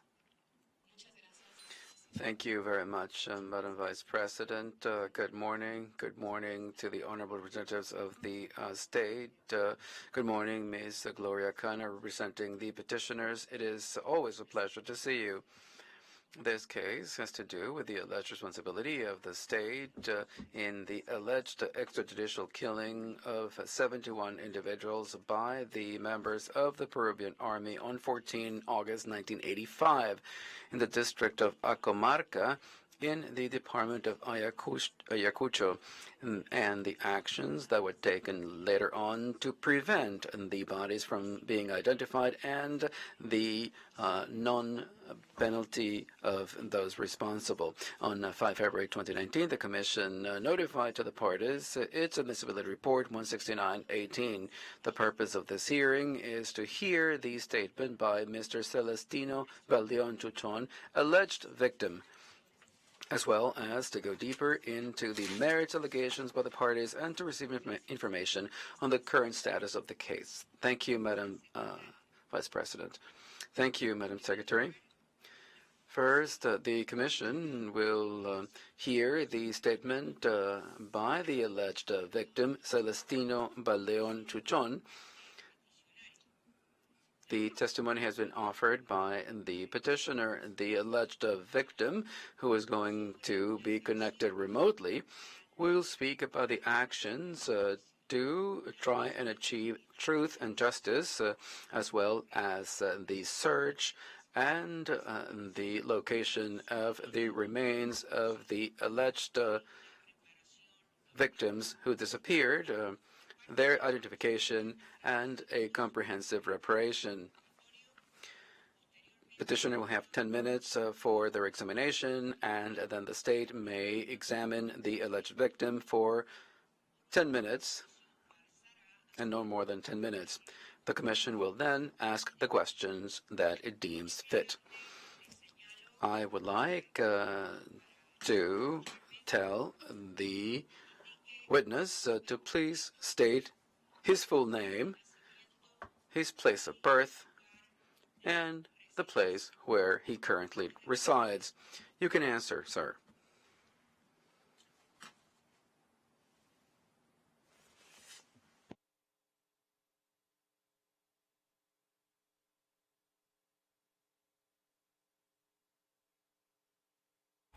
El apoyo técnico para I would like to ask the technicians to help us connect with the declarant, the witness.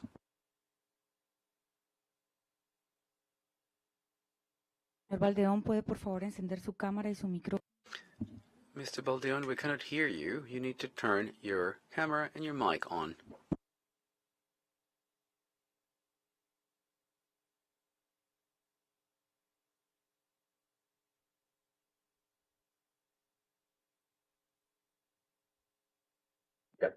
¿Lo escuchan?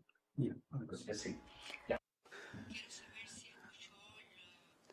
Sir, did you hear the question that I posed to you before? I asked you to provide a number of pieces of information to us, such as your name, the place that you were born, and the place in which you currently reside.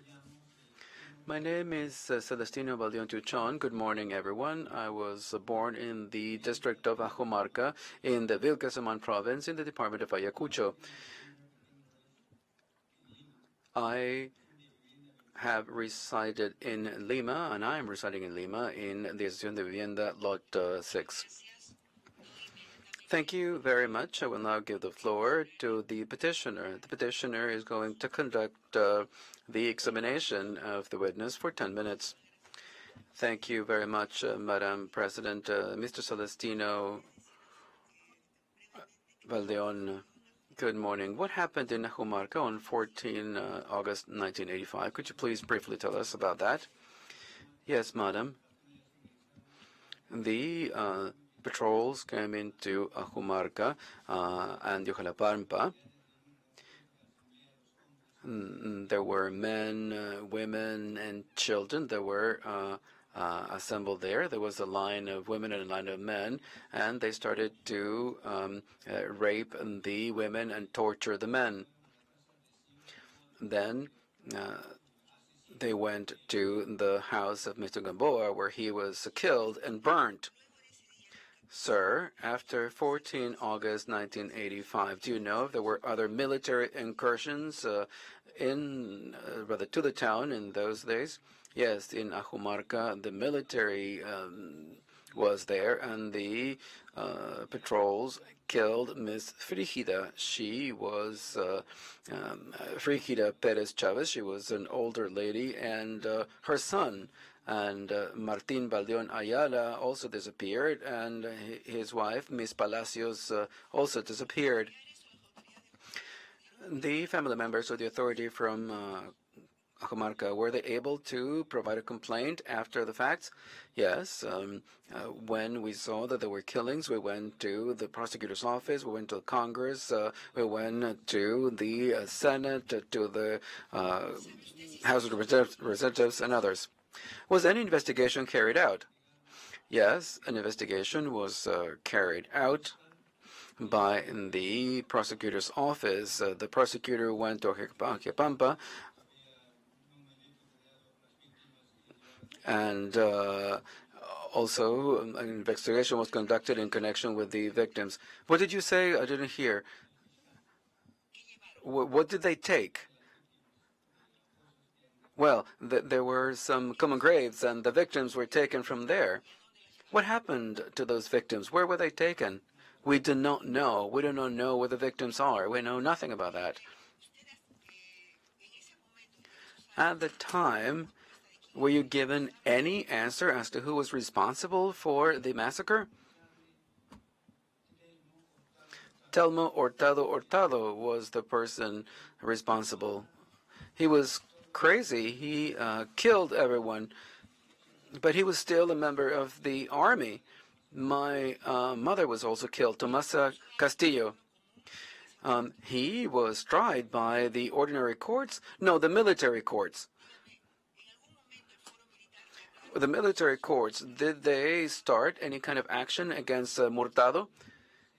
Yes, there was a 6-year action that was taken, and it had to do with payments for the victims. Do you remember when that legal action was taken? In 2003. The case started in 2003. It was under the prosecutor. And when did that action end? On 4 November 2010. And during the whole process, the whole proceeding rather, were you given an indication as to where the bodies were, and were those bodies identified? None. That was not provided to us at all. It was a long judicial case. How did you live through it? Well, we reported to the authorities those that were responsible. Was there any kind of conviction, any kind of ruling on that massacre? Nothing happened, ma'am. Nobody was convicted. 10 individuals were convicted, but 3 or 4 are imprisoned. But the masterminds of all this, they are not imprisoned. We want them to be in prison because they eliminated many families. After this, was a search conducted of the bodies that died in the massacre of Accomarca? Yes, that happened, but nothing was found. Wasn't there a delivery of bodies last year? Yes, on May 2022, some bodies were returned, but we still are missing people.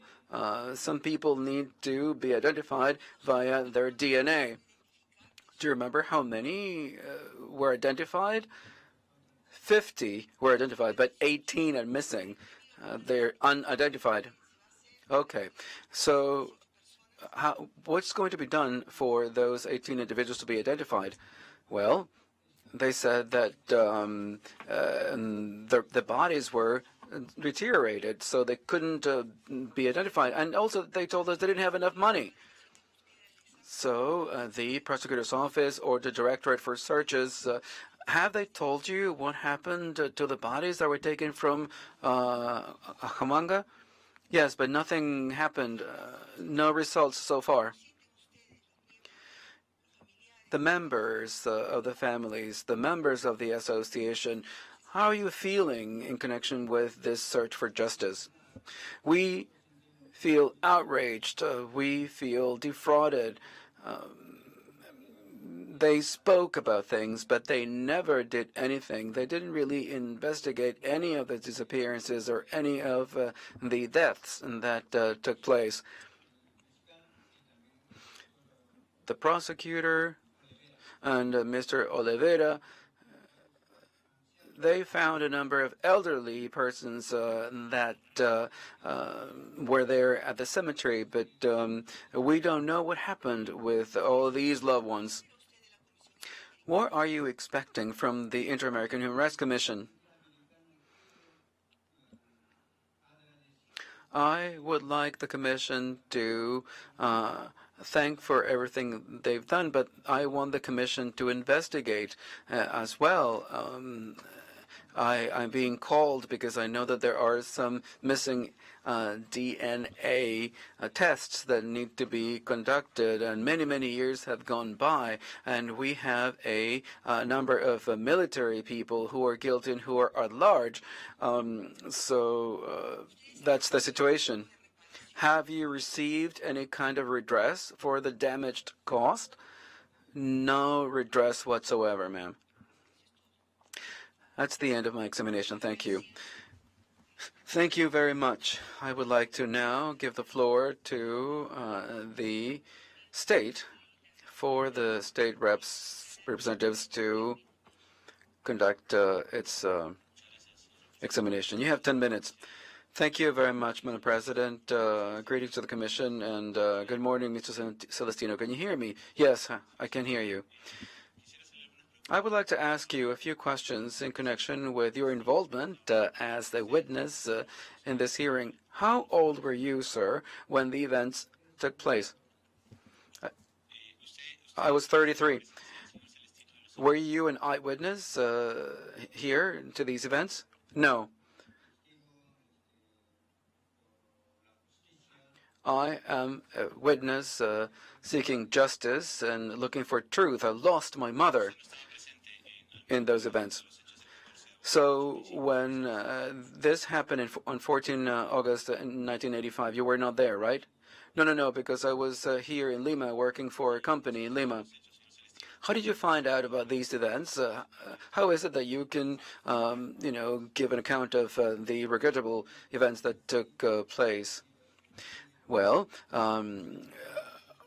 we knew that in Accomarca there was a terrible killing, and my father actually told me about that. He escaped Accomarca with 2 grandchildren. That's how I found out about those events. Were you cited by the Attorney General's office or by the prosecutor's office to give testimony as a witness? Yes. Do you remember how many times or the dates? 40 years have gone by, sir. It's been a long time. Okay, that's fine.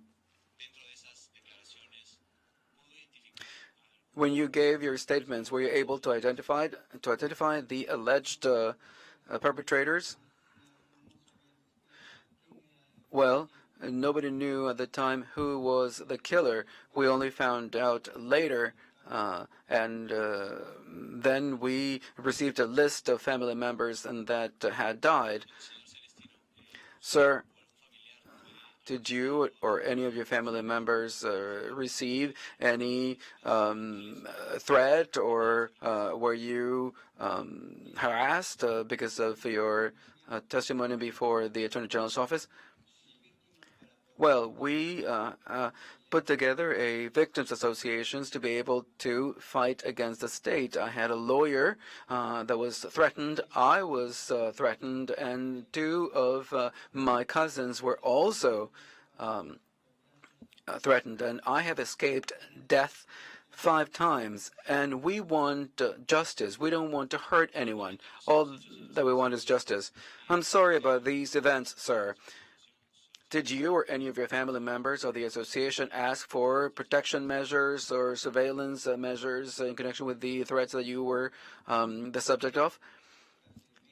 Yes, for about 6 months, however, we received protection from a police station, but that ended. Did you or any of your family members recognize any of the individuals of the community that could have been linked to terrorism or that were ultimately found as to be connected with terrorism? Not as far as I know. I have lived in Lima since I was 12. Did you or any of your family members recognize whether officials of the Peruvian state were present when this took place? No, nothing, sir. Celestino, were you able to identify personally any individual that committed this events in 1985? I recognized during the hearings Telmo Hurtado and Rivera Colon. When we were at the criminal hearing at that room, he came to me, Mr. Colon, and said, "Are you happy? You have damaged me quite a bit."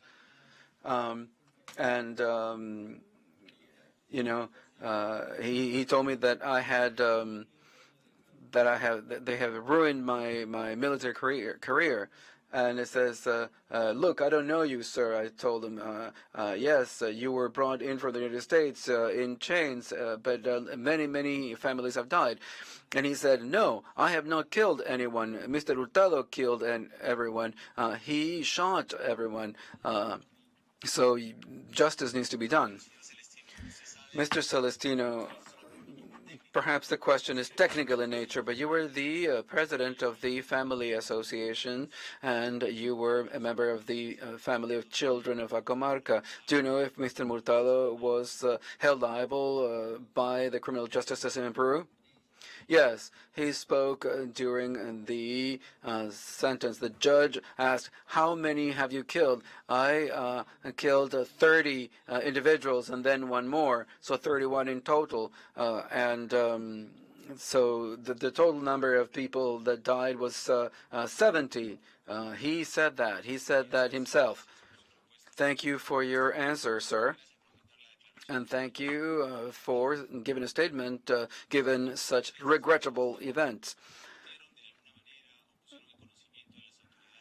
Did you let the authorities of the judiciary or of the Attorney General's office know about delay in the investigations?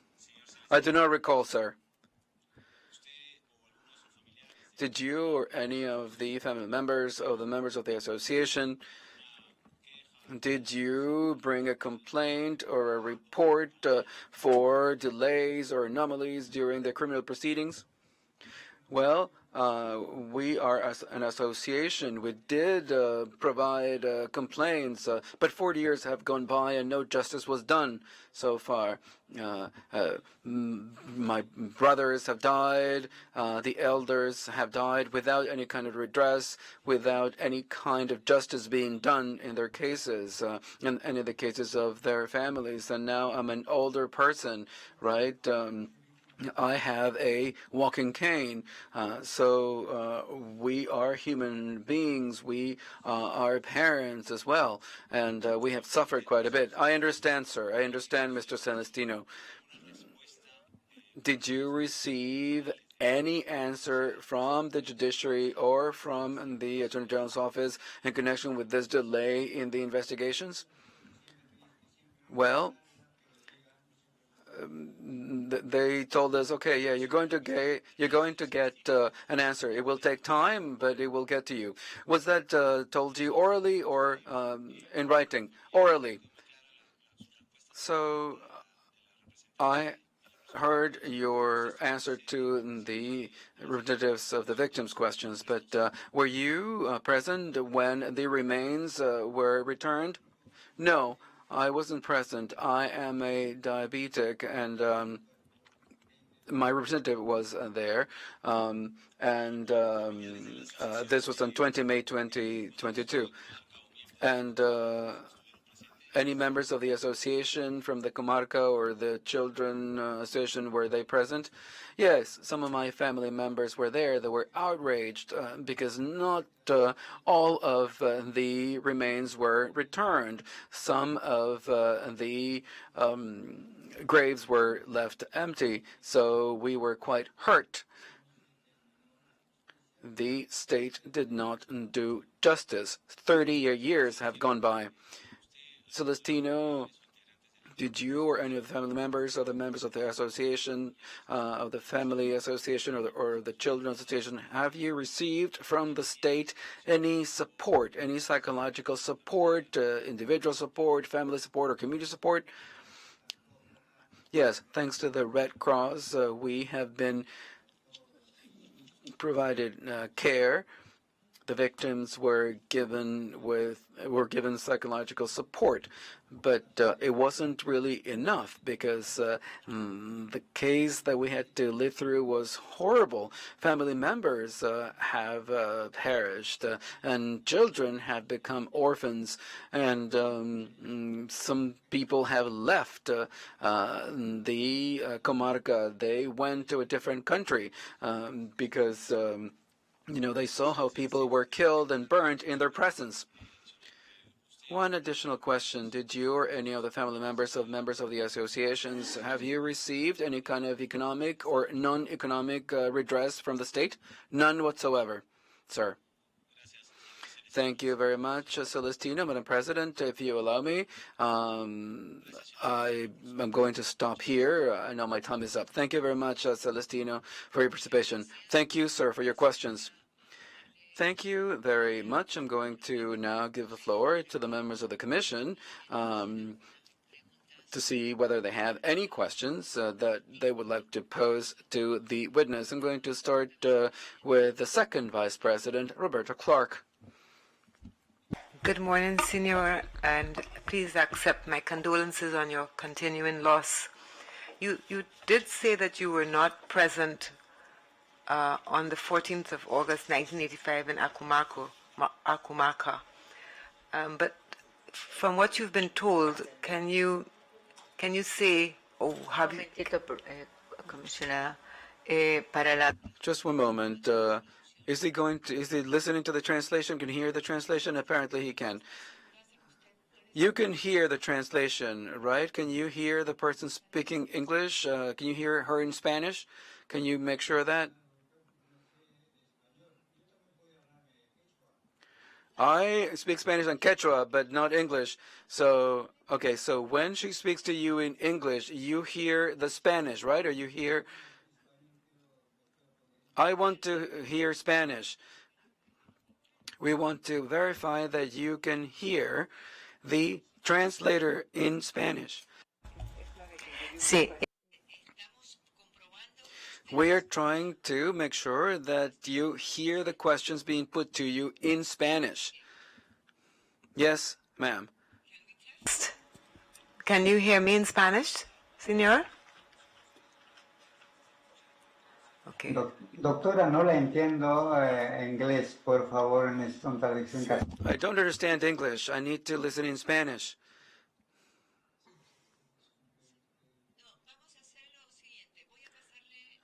I'm going to do the following. I'm going to give the floor to Commissioner Caballero, Entonces, cuando tengamos and then when the translation thing is solved, then we can have the Second Vice President ask her questions. Commissioner, you have the floor. Thank you very much. Good morning, everyone.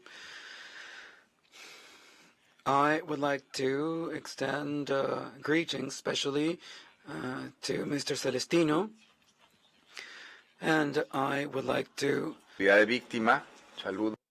express my condolences to him for what he has had to live through.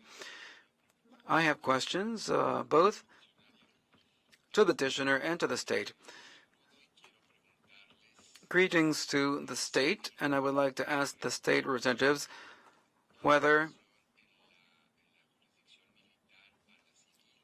the military case then translated into a civil case, or whether all of the actions ended with the military courts, and if there was a ruling that only ended with the military courts. And also I wanted to ask the petitioner whether they were thinking about incorporating the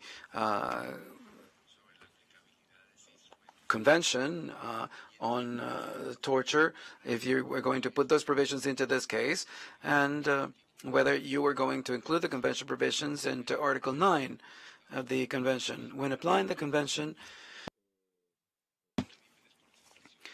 the states are not allowed to send cases related to the criminal disappearance of individuals to the military courts, but rather to the general courts. Those are the questions for the petitioner and for the state. Commissioner, I just wanted to clarify something. We are going to ask the questions of the witness. Neither the petitioner nor the state are going to be able to answer questions. Do you have any questions for the witness? Oh, okay, fine, I understand. So maybe during the next round of questions or during the allegations. Thank you for your clarification, Madam. Commissioner Burnell, thank you, Madam Commissioner. I wanted to express my solidarity to the witness, and I do have a question for you, sir. I don't know if in your community you have seen efforts to try to find what actually happened 38 years ago during that night. Thank you very much. escuchó. Did you hear the question, and are you able to answer? I'm afraid not. Could you repeat that? Because I sure didn't hear you clearly. I'm sorry. Certainly, let me repeat. My question is the following.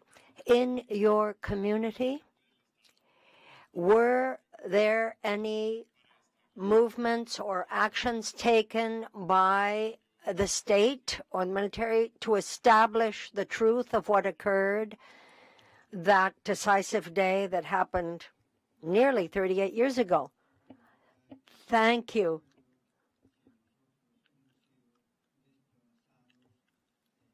Are you asking whether we were displaced at the time? Well, yeah, we were. I mean, almost a third of the population was killed. Some went to Ayacucho, others went to Lima, others fled to other countries. I'm not sure whether that answers your question, but I certainly want to share that with you all. Now, this happened so long ago, and we have never received any help at all. Not a single offer of help or assistance or regret for that massacre. El comisionado Commissioner Caballero is going to ask the question that Commissioner Clark was going to make. He has all of the information that she wishes to convey, and we hope very much, sir, that you are able then to listen in Spanish. You don't have to futz around and listen to the English. Go right ahead. Mr. Celestino, thank you very much. Commissioner Clark, understanding that you were not there the day that these events happened, wants to know whether you have any idea of how many people were there, and subsequently, how many of these, to your knowledge, were taken to court or charged. Well, on the basis of what the community knows, and I know, we know there was a horrible massacre in Accomarca, and we signaled the fact that 79 or 80 people were involved. Now, sometimes whole households were decimated. In other cases, kids were killed or parents were killed. Thank you.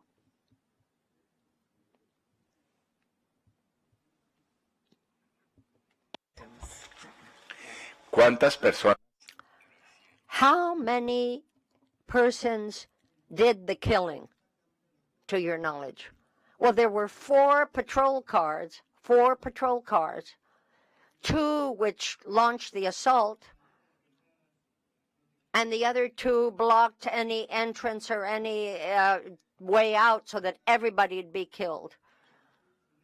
28 children were killed, 23 women, and 10 boys. And when the minute people were killed, they were burned. 4 vans were involved. Thank you so very much. Thank you for your questions.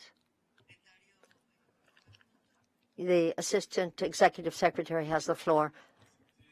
Thank you very much, Madam Chair. Mr. Celestino, can you hear me loud and clear? Yes, I can. Thank you so much. Indeed, good morning. I want to begin by expressing my own sympathy to that of the entire Commission. This is 38 years later, and we are very much regretting the pain you still feel. Here are a couple of questions. First of all, we understand, following on what Commissioner Bernal asked, you created an association of victims, is what I heard. But you also mentioned that there were threats, and you mentioned 4 cousins of yours, if I understood clearly. Could you tell us a little bit more in that regard? And then didn't you say you asked for protection but never got any? We would be so grateful to hear a little bit more about this. What kind of threats were they? You mentioned threats. What threats? And what, if anything, did the state do? Thank you, sir. First of all, it was in 2004 that we started to dig up these graves. There were 7 of them, by the way, collective graves. And then we were threatened, Baldion, Acado, and myself, and we were told, you better get the hell out and drop any charges because you're going to be next. You're going to disappear next. And so we didn't really know who was threatening us, quite frankly. Was it the state or were they terrorists? Who knows? But I am just telling you, we were threatened. And the threat was very clear. Don't you dare dig anybody up because you'll be next and you'll be in the grave next. And so the attorney immediately brought this to the attention of the authorities, and at that point we had protection issued as witnesses and members of that association we generated. Thanks very much. One last question. We understand that what you have lived is frankly impossible to offset. But that notwithstanding, what if you can possibly point to any kind of acceptable reparation? What would that be? What would that be? Well, the judge has stated what the compensation or indemnization might be, but you know, if there's not one problem, there's another. There's one hurdle after another, and this many years later, don't have anything to show for it. And the people in Ayacucho are moldering in the grave. So you tell me what would be a proper reparation. After so many families, entire families disappeared. And this many years later, it's awfully hard. And how many of those people are dead, of the families that were at that time survivors? This is heartrending. Thank you very much. That's it, Madam President. Mr. Celestino, please receive my deepest sympathy and solidarity, hailing your presence among us this many years after this tragedy. I'm going to ask you very factual questions, which I think fall within what you have already shared with us. This experience you lived through, in terms of how you followed the judicial criminal military process, could you tell us a little bit more how that felt to you, how you remember it?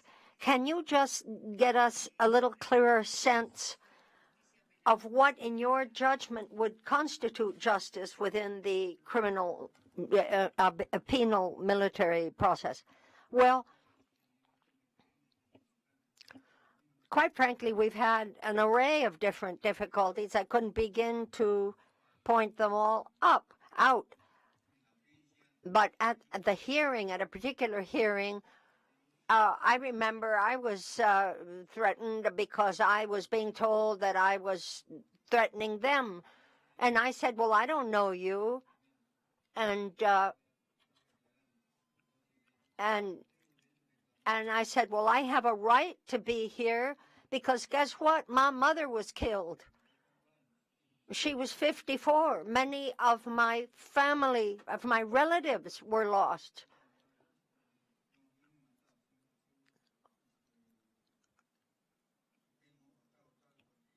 Telmo Hurtado Hurtal.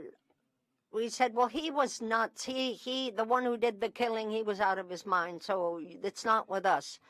And you've got to just stop testifying. And you just say what you know to the jury, and they'll take it from there. And let me tell you, this many years later, that's about where it rests. That's what passes for justice. Thank you. Mr. Celestino, sir, could you share with us, as a member of this association,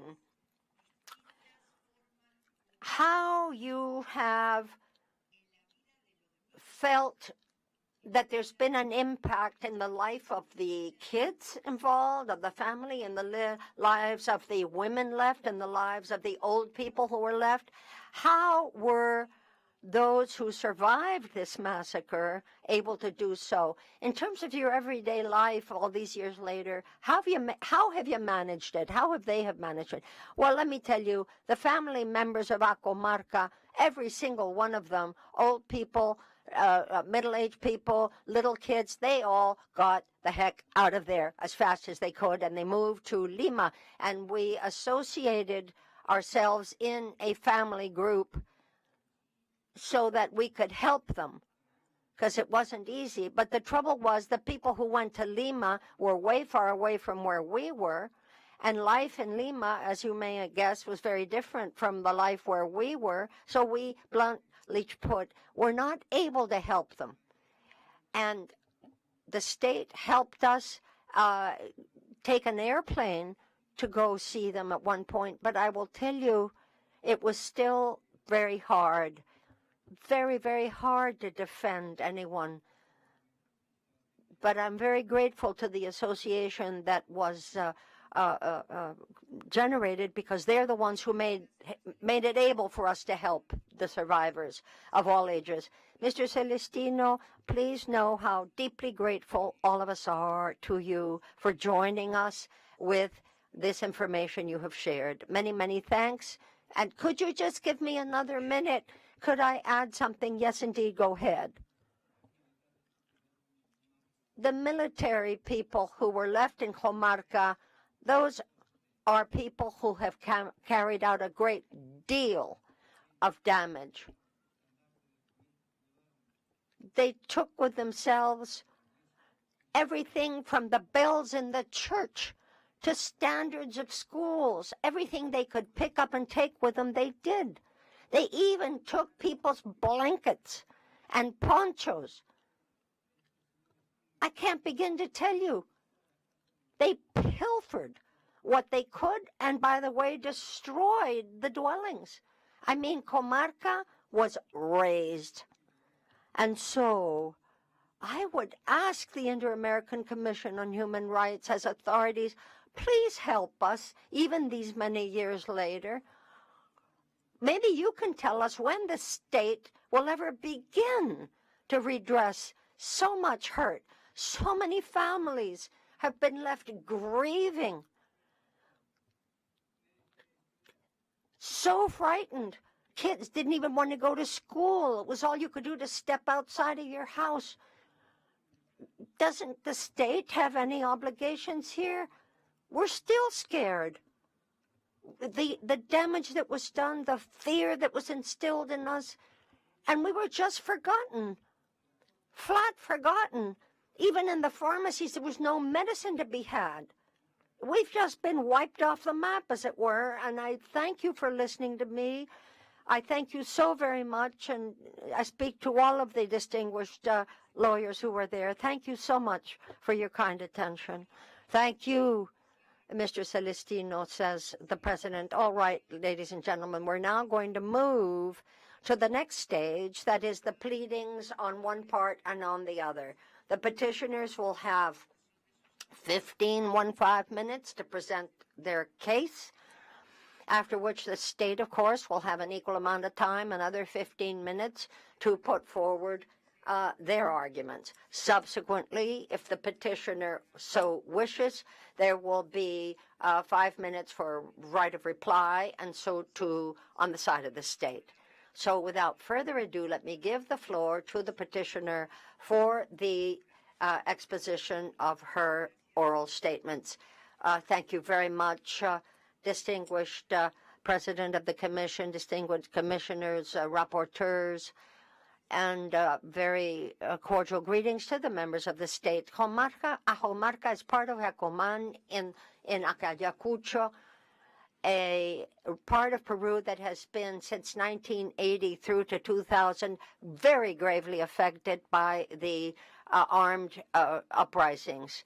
And there was a Bancayok operation launched that was launched by the military command. That operative was in the hand of a couple of military patrols, including Lieutenant Hurtado. What was their purpose? They were supposed to wipe out the so-called Sendero Luminoso, the Shining Path, which you know from Peruvian history.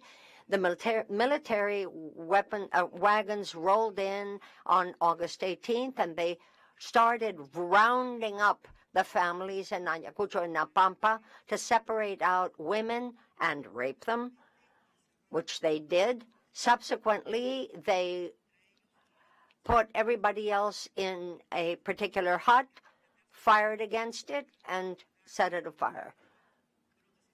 Anybody who tried to put the fire out was shot on the spot.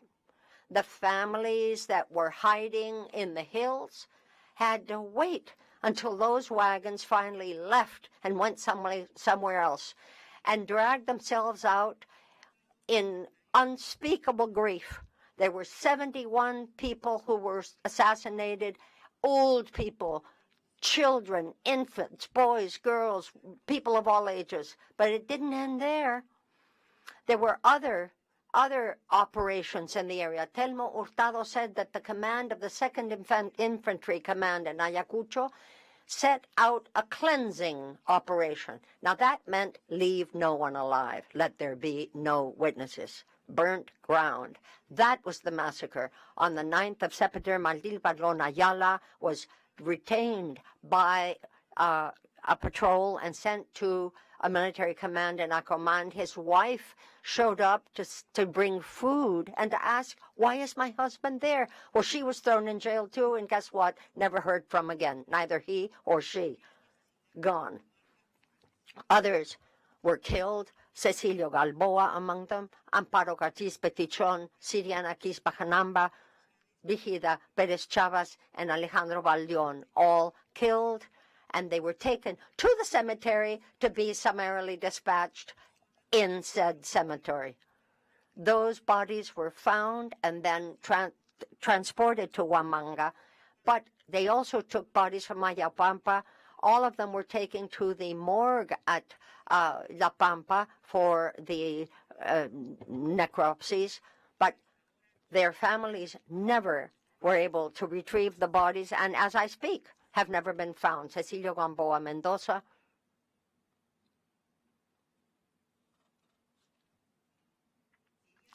Siriana Quispe Martinez, Agustina Legal Pujaiba, as well as Marcelina Janapa Valdeon. Their bodies were also taken to Huamanga, and they were buried there. Their family members were informed of the deaths, but as I speak, the bodies have never been found. Bottom line, 0 people were killed or disappeared by those military groups who are, since then, doing very well, thank you. They were never rounded up, never brought to justice.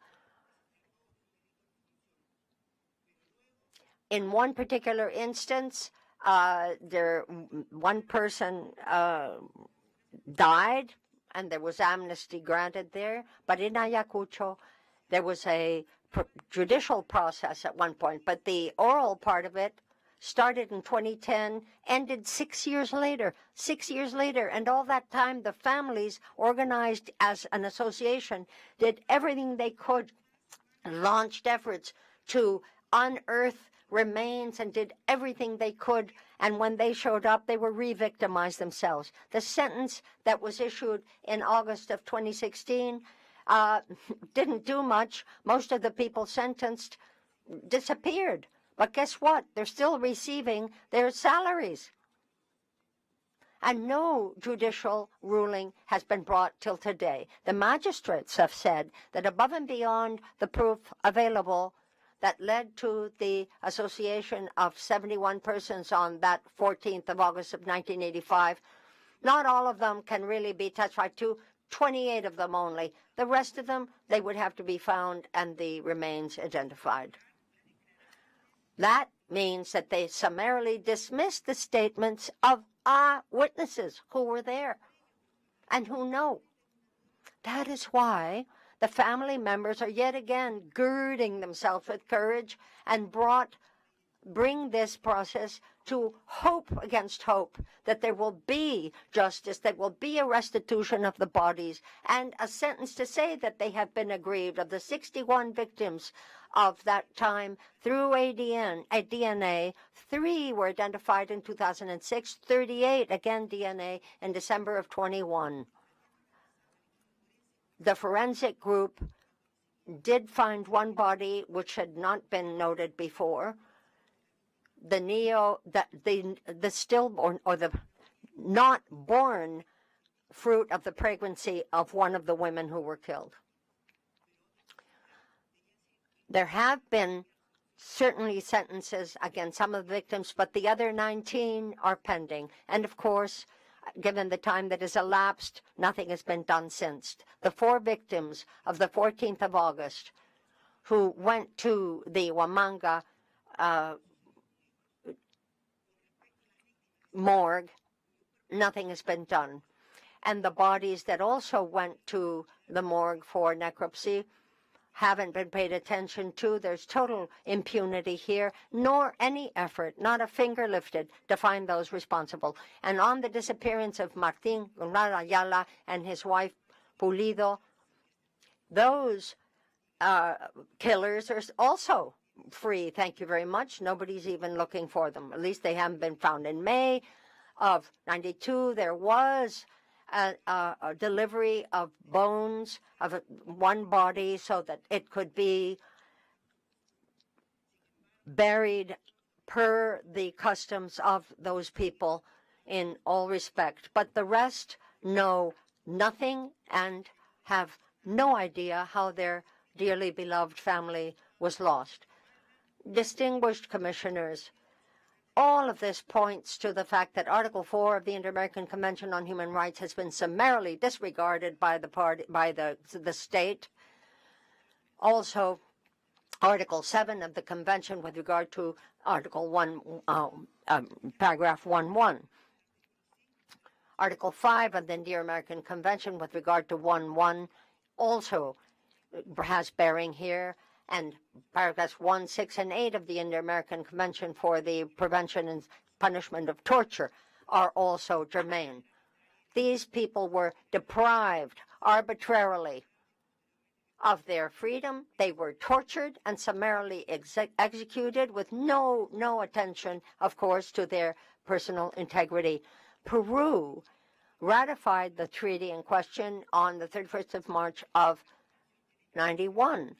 So there is, as of 28th April, binding provisions on Peru. Speaking of that year, it's clear that more investigation is necessary with regard to the facts, but anything that has been done since has been useless and, frankly, maintaining the impunity that we decry here. There has been a systematic use of torture and sexual violence by the armed forces against women in Peru, and that in itself is certainly against the treaties of this organization. Article 11 of the Inter-American Convention under 1.1 of that same instrument have a bearing as well. The state is equally responsible under Article 19 of the Accomarca Convention on Human Rights, again under 1.1 of the same. There have been at least 29 victims that were little boys and girls, some of which were months old, babes in arms. So there is here a violation against the protection that the state, under Article 19 of the Inter-American Convention, that the state owes children in particular. We also decry here the fact that there's been non-compliance with 1.1 of the Inter-American Convention on forced disappearance. That speaks to what the Commissioner has already pointed out. Given that all of these so-called investigations were carried out by the military and led nowhere, certainly not with regard to forced disappearance. We feel then that the state of Peru is also liable under 8 of 5. We, the commissioners, we would point out to the commissioners that the passages under that same convention that also have a bearing on this is the lack of effective recourse, the right to truth, and comprehensive reparation. And those who are responsible for these acts back in 1985 were only ever brought to ask or to report anything 23 years later. 47 victims remain, frankly, within complete identification. Not all of them have indeed been identified properly. And what Article 21 states is also germane. The housings were burned, etc., as stated. The state of Peru is equally responsible for violation of non-discrimination and the right to truth. In its final text here says that those who have suffered from this war were indeed particularly discriminated. Accomarca is a rural, indigenous area, very far from any urban entity, and so absolutely not involved in any of these activities, and it was frankly decided arbitrarily to wipe them off the map. So that discrimination must also be considered here. Distinguished commissioners, Madam President, Rapporteur, this is what we as petitioners put before you, and we beg you to declare the state of Peru responsible for all of this. Thank you very much. Thank you very much. I'd like to ask the petitioner, the state to respond.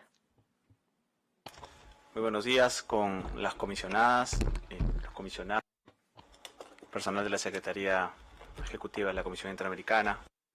I'd like also to intervene and greet the petitioners and certainly speak also to Mr. Celestino, who I believe is still listening.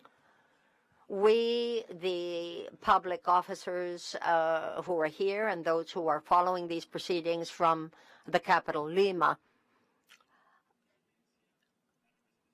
understand that the sectors involved in this case that have been convened under this 183rd session of the Commission are sharing the information as they see it. We here speak to you and thank you for all of your participation in the issuance of precautionary measures and so many others. Gustavo Janssen, representative of Peru before the OAS, is with us, and the Minister Counselor and others who are alternate representatives of Peru before the OAS. I am here from the Public Prosecutor's Office.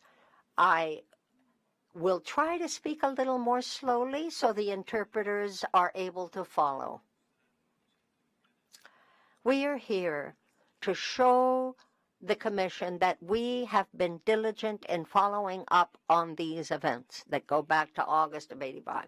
And we would like to share what punishment, what sanctions have been generated to those deemed responsible. This is within a criminal process that obviously follows due process for all parties involved. Let me also state that given the particular cases, the particular circumstances of the case, and given the CVR in Peru and internal laws, the state of Peru has been carrying out means of comprehensive reparation to the family members of the victims, all of this within a comprehensive and broad-reaching program of reparation. I'm sure the Commission knows of this program because the matter has been broached in N number of previous hearings at the Commission. This is not the first time. And part of what we're doing is being sure that the remains of the victims are, in fact, finally given to their families.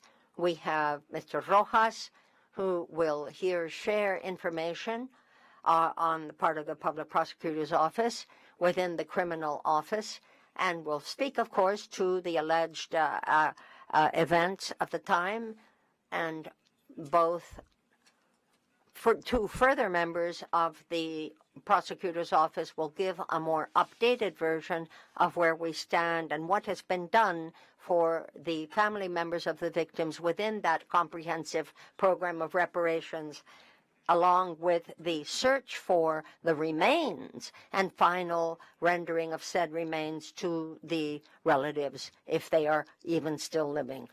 We would like to say on behalf of the Prosecutor's Office that we deeply regret the deaths that have occurred in this particular case. But we do want to underscore the fact that the state has been taking comprehensive measures to offer reparation. The Inter-American Commission on the Admissibility Report said to the state back in 2019, and since then, is aware of the measures that the state of Peru is taking, and we would ask that in any subsequent report that you all may be issuing, we beg that you take into account what has been done previously by the Commission itself with regard to this issue. There is a chapter, as a matter of fact, on the facts of the case and what the Truth Commission rendered when it was considered this, and the points that were violative of human rights or out-and-out criminal. Investigations were launched in the civil context, as Mr. Caballero can tell you, back in 87 and starting in 87 and from then on, it went into the police, but subsequently the matter also went to the civil side. There were condemnations that were handed down and requests for extradition, 2 in particular. And 2 people were turfed out, extradited from the United States and sent back to Peru to face their own criminal acts that were committed at the time. Let me also remind the Commission that information that has previously been provided by the state fall into 4 different reports, as I recall. Responde. El informe 150. In the report from May 6, 2021, as well as a report 158 of 2021, which is a bit more extensive about some of the matters having to do with the merits, as well as report 419, 2021 from November 3rd, report 44 of 2022, and then one that will be submitted in due time. So the Inter-American Commission will have up-to-date information about the investigations and the penalties, the international cooperation mechanisms, extraditions, as well as an oral hearing that will take place in the coming weeks, as well as the reparations programs. There are 7 different reparations programs. Many of the relatives have been recognized as victims. They have a code in the registry of victims and are due approximately $140,000 in reparations, in addition to other reparations that have come out of the criminal proceedings. Wanted to state that the state, as the Commission has called for, is working to provide full reparations. This will be we consider this to be a full reparations program. We would like the Commission to evaluate it, to assess it. I will now turn things over to my colleague, who is an attorney at the Supranational Office of the Prosecutor. Commissioners and representatives of the alleged victim, as well as representatives of the Peruvian state. Good morning. I'm going to talk about actions that we've taken in administration of justice to diligently investigate in a reasonable time period the events that led to the deaths of the alleged victims in order to establish the facts fully and to determine the responsibility as was included in the recommendation in the admissibility report. In the regular justice system, and this is a bit in response to the Commissioner's question, I wanted to say the following. In the criminal process, case file 36 from August 21st, 2016, after the suspension of some of the investigations at the request of attorneys, the attorneys for the accused, for the charged with murder. We found that Wilfredo, who was the chief of the command of the military police in Ayacucho, and Mr. Telmo Ricardo Hurtado, that one of the chambers of the Supreme Court upheld the judgment through its decision number 3022 of 2016. Another court transferred this, sent this case to the specialized Supreme Criminal Court, Roberto Romero Matamoros and others were included in this case in Resolution 88 of October 2023, established a date for oral arguments in December of 2023. And because of the number of people involved, this will take place over Google Meet. In the prosecutor's office specialized in human rights and multiculturalism will be present at this hearing. As far as Victor Cayetano, as well as the other defendant, the National Registry on Civil Status will have to do the investigation, all to ensure that all parties are involved. It's also important to recall that this proceeding led to an extradition, a successful extradition, where Juan Manuel de Diaz Rivera and Telmo Hurtado were extradited from the United States of America on July 14th, 2011, and then the 2nd in 2018. Telmo Hurtado, who Celestina referred to, is currently serving his sentence, which is 23 years in prison. Juan Manuel Rondon is also incarcerated, serving a 24-year sentence. I will now turn things over to Pamela Moreno. Commissioners and members of the Executive Secretariat and representatives of the alleged victims, good afternoon. The state of Peru believes that in this case, bearing in mind the standards of the inter-American system, that actions have been taken to repair the victims. The Peruvian state has a legal framework that includes a plan for full reparations. Through a report of November 2021, the state of Peru reported to the Commission that one of its commissions had registered 70-plus persons who are part of this case. In terms of reparations and education, that a number of relatives have asked to avail themselves of this right, and a number of them have been included in the registry for those who may receive reparations in terms of education. As to financial reparations, consistent with our laws, up to 10,000 soles can be paid to family members of the victims.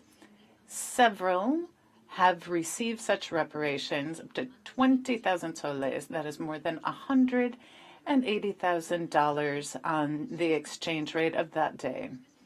From the Ministry of Health, relatives have been able to avail themselves of benefits to the comprehensive health system.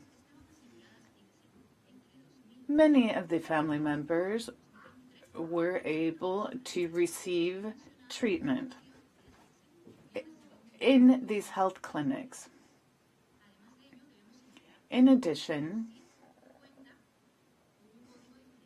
there is a special code for providing assistance to victims and to the beneficiaries of any of the mechanisms of the inter-American system.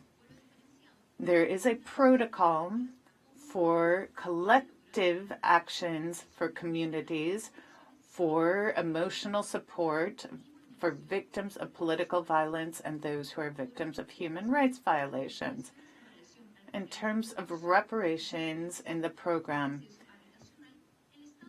related to housing, a number of families were affected because of forced displacement and are beneficiaries of this program. 65 family members are potential beneficiaries. 13 have already availed themselves thereof. This shows that the Peruvian state is taking actions to meet its international obligations. I now give the floor to my colleague Gerardo. Señores comisionados, miembros de la Secretaría Ejecutiva. Commissioners, members of the Executive Secretariat, good morning. In terms of the search activities and the attempts to turn the remains of the victims over to families, in this context, there was a report that you can see up on the screen in Spanish.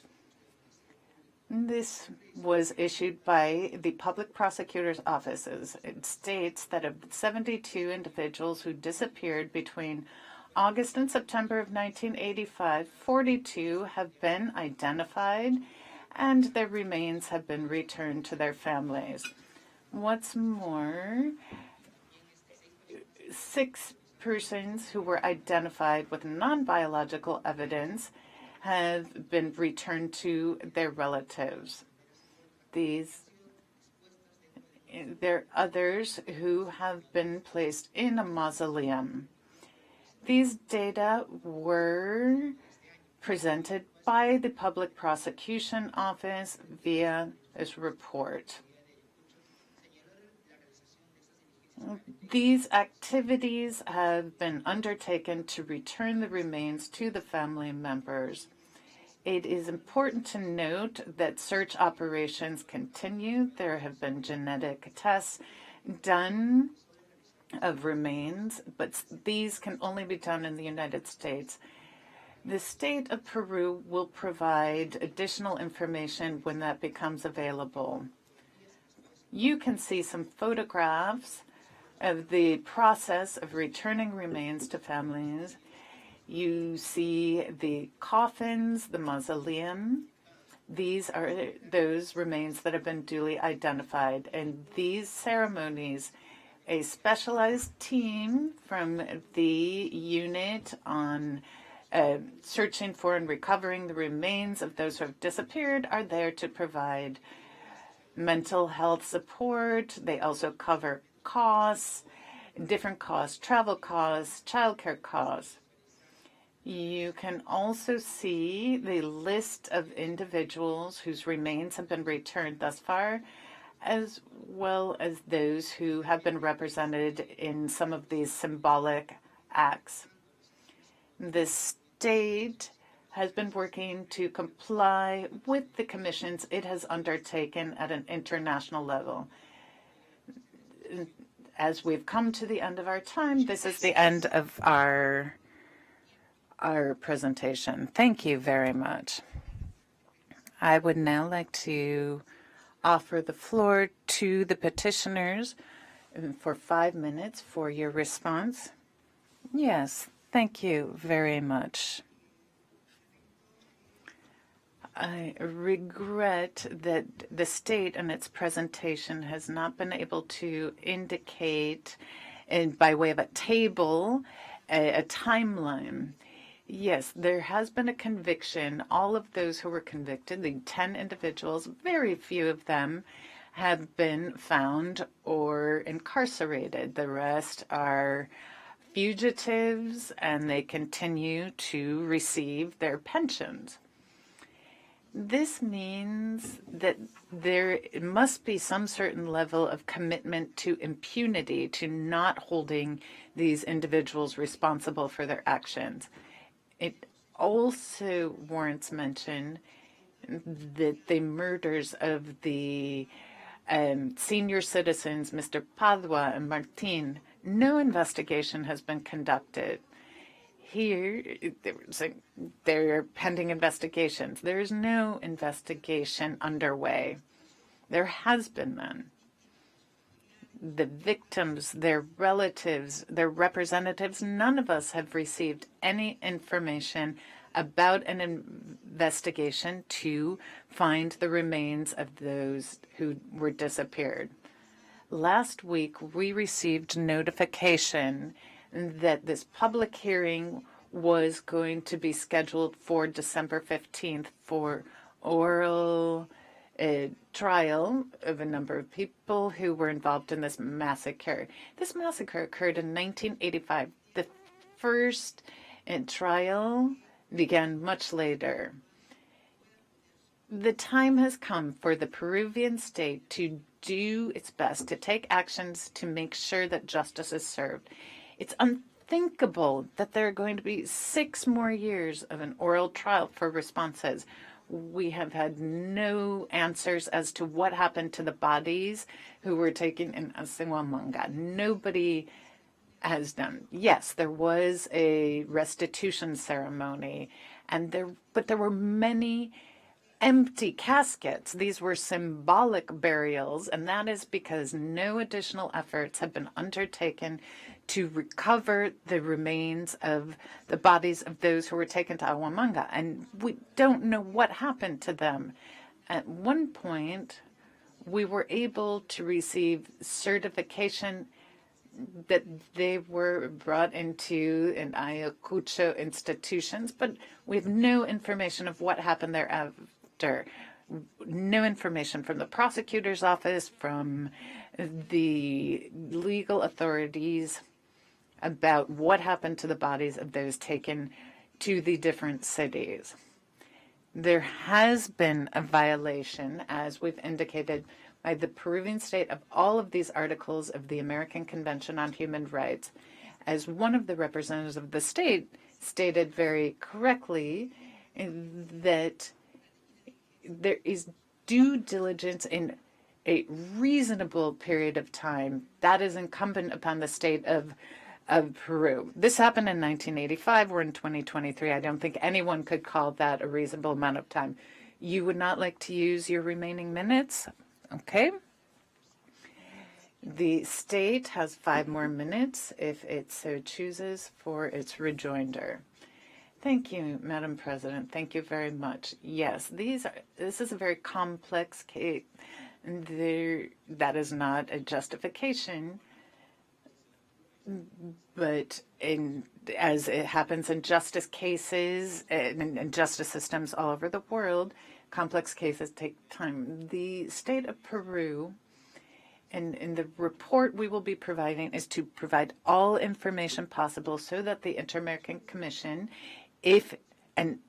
that we have, and if you were to need further information in the future, you can reach out to representatives of the state requesting that information, and we will provide it to you in the most expedited fashion possible.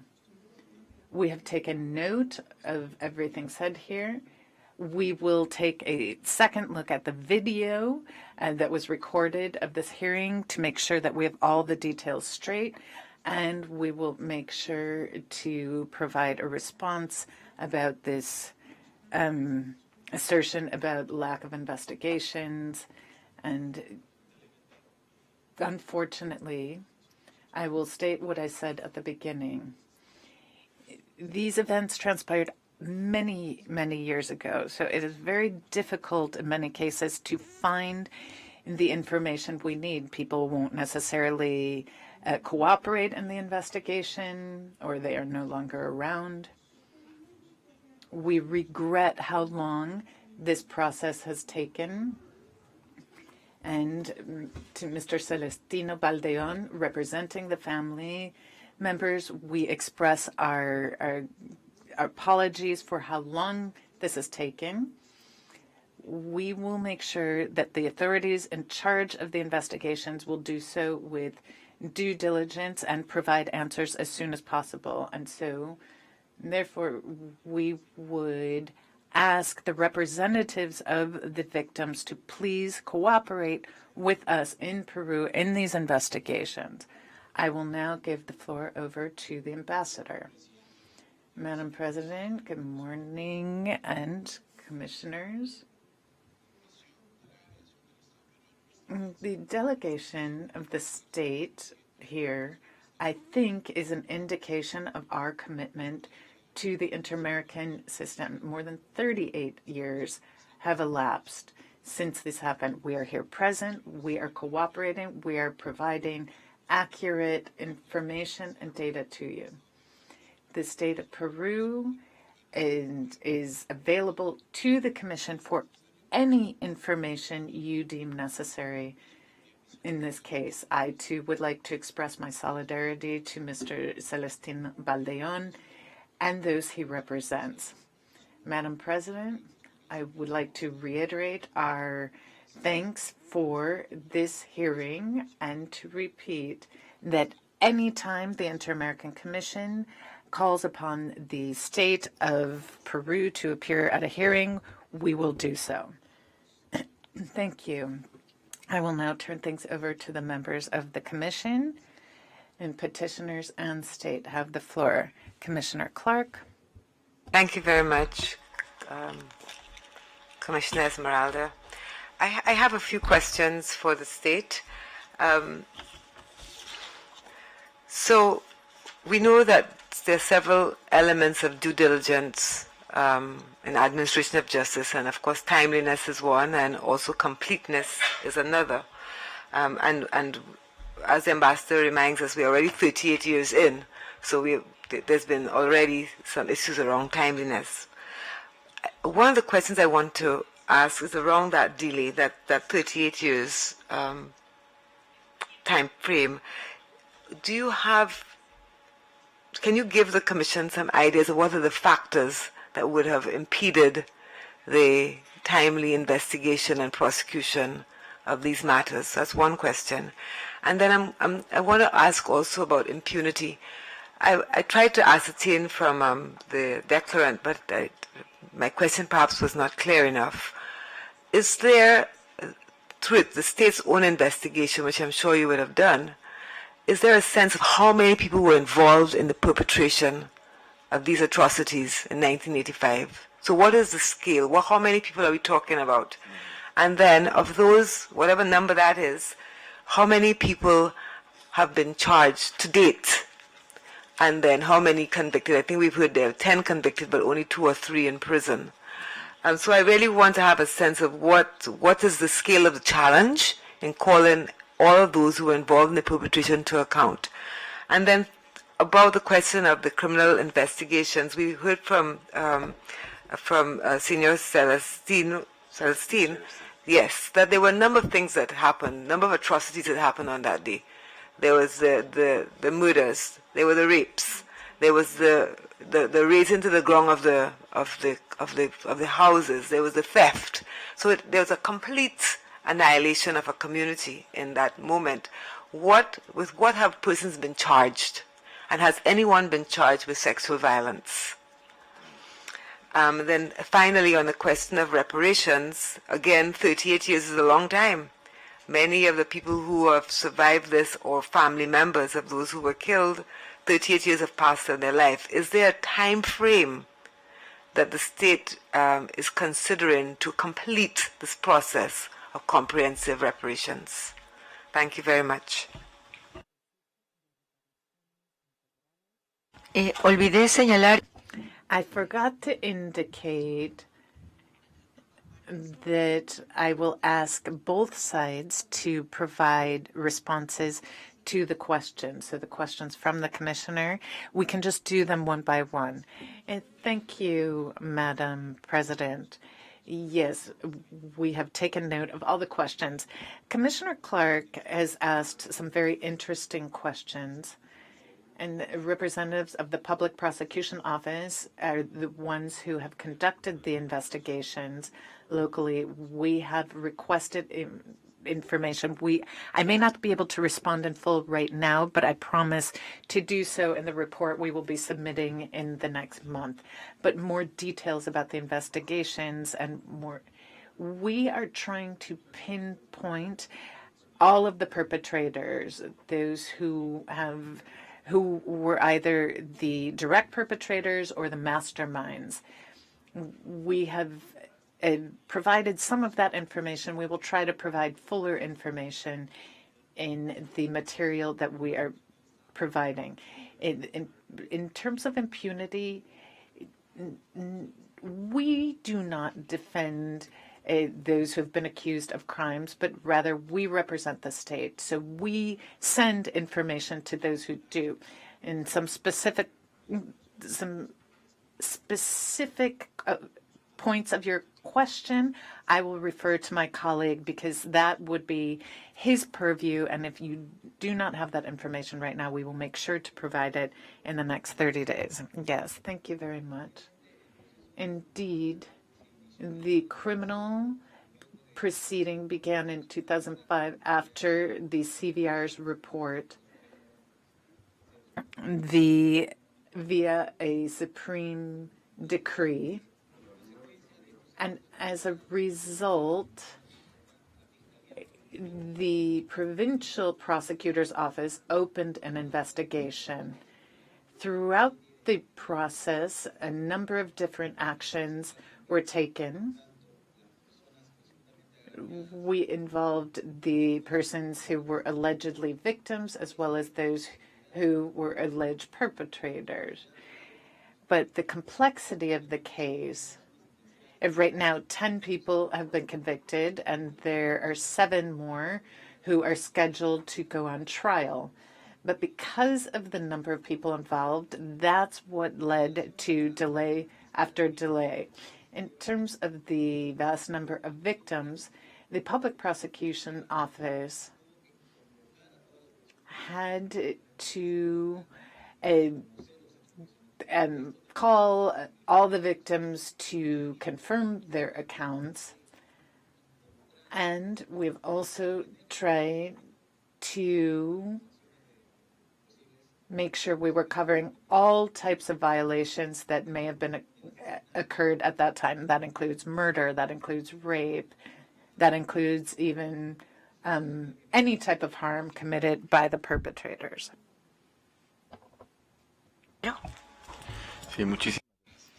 Thank you. And I would like to thank you in advance for your responses. In terms of what the petitioners stated, that there were perpetrators who remain unpunished and who are still collecting pensions because they were members of the military. Could you please provide further detail on that? Yes, indeed. In terms of the legal decisions, 10 persons were convicted, beginning with General Mordioso. No one has ever searched for him in an attempt to apprehend him. There was a television program that stated that he had gone to some of the public vaccination centers at least 3 or 4 times to be vaccinated. And anyone who avails themselves of a service like that, if there is a warrant out for them, they're detained there. But that never happened to him. He continues to receive his military pension, and no government agency has been able to state why he has not been detained. The same is true with other members of the military who are in the same situation. Would the state like to respond? Yes, Madam President, thank you. We have information that there are arrest warrants out, and they are periodically reviewed by the state. This is information that has been sent to our agency. We will look specifically into what has happened with presumed perpetrators who remain on the loose and whether or not they're still collecting their pensions. We will seek further details on that information. And Carlos Bernal, yes, just one point that I would like clarification on. This is a very complex case, as we've heard said time and time again. And because of that, the ability to have timely reparations for victims through the normal channels, it has not happened. Now, this is 38 years later, and so I wanted to ask the state about considering some special programs for restorative justice for the victims and their families. That could be later considered part of overall reparations. Thank you. Yes, Commissioner, thank you for that astute question. We have a comprehensive reparation plans that include a number of elements. If you just give me 1 second, I have the information here. This comprehensive plan is implemented as part of the processes by the Reparations Council, which qualify who or determine who qualifies. As the victims have passed, their families have been included in the reparations program. This comprehensive program with the master registry have 8 parts: restoration of citizen rights, reparations in education, economic reparations, health reparations, collective reparations, symbolic reparations, housing, access to housing promotion, and multidisciplinary care. So we can speak to education, information, health, and the commission in charge of carrying this out say that people, because of having to travel or because they had to be displaced, they could also qualify for the housing access program, but that is something that has to be applied for. The state and our agency, we will make it a priority to find the remains. There are some constraints and challenges, also budgetary constraints, issues of access to the materials needed. It's not a simple process as I understand it, but we will send that information within 30 days as well. Based on the information I have, with there having been genetic testing is a special issue based on what I've been told. They need FTA, DNA purification, extraction post-PCR. We need a magnetic equipment, so it's not so easy, but we will provide further information to the Commission on this matter. Thank you. Does the Assistant Executive Secretary have a question, or the Executive Secretary? Yes, thank you, Madam President. It is clear to me, based on the information provided by the state and the petitioner, that 10 individuals were convicted. But what is not clear to me, how many were accused, how many were prosecuted, and how many arrest warrants are still open. People who haven't been brought to justice. Thank you, Madam Executive Secretary. I'll let Domingo speak to the number of people who have been investigated and tried and for whom there are arrest warrants. Preliminarily, I can say that the arrest warrants are renewed periodically by the courts. We'll see which ones, if any, are not active and see that they are reactivated, but I'll let Domingo provide more accurate information. I wouldn't want to make a mistake in my explanations. Domingo, please go ahead. Once again, Commissioners, thank you for the question.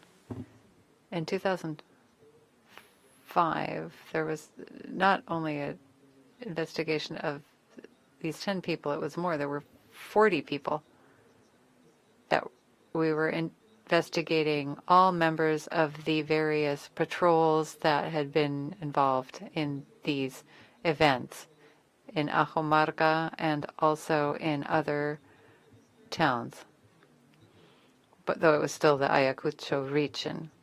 After investigations conducted by the Public Prosecutor's Office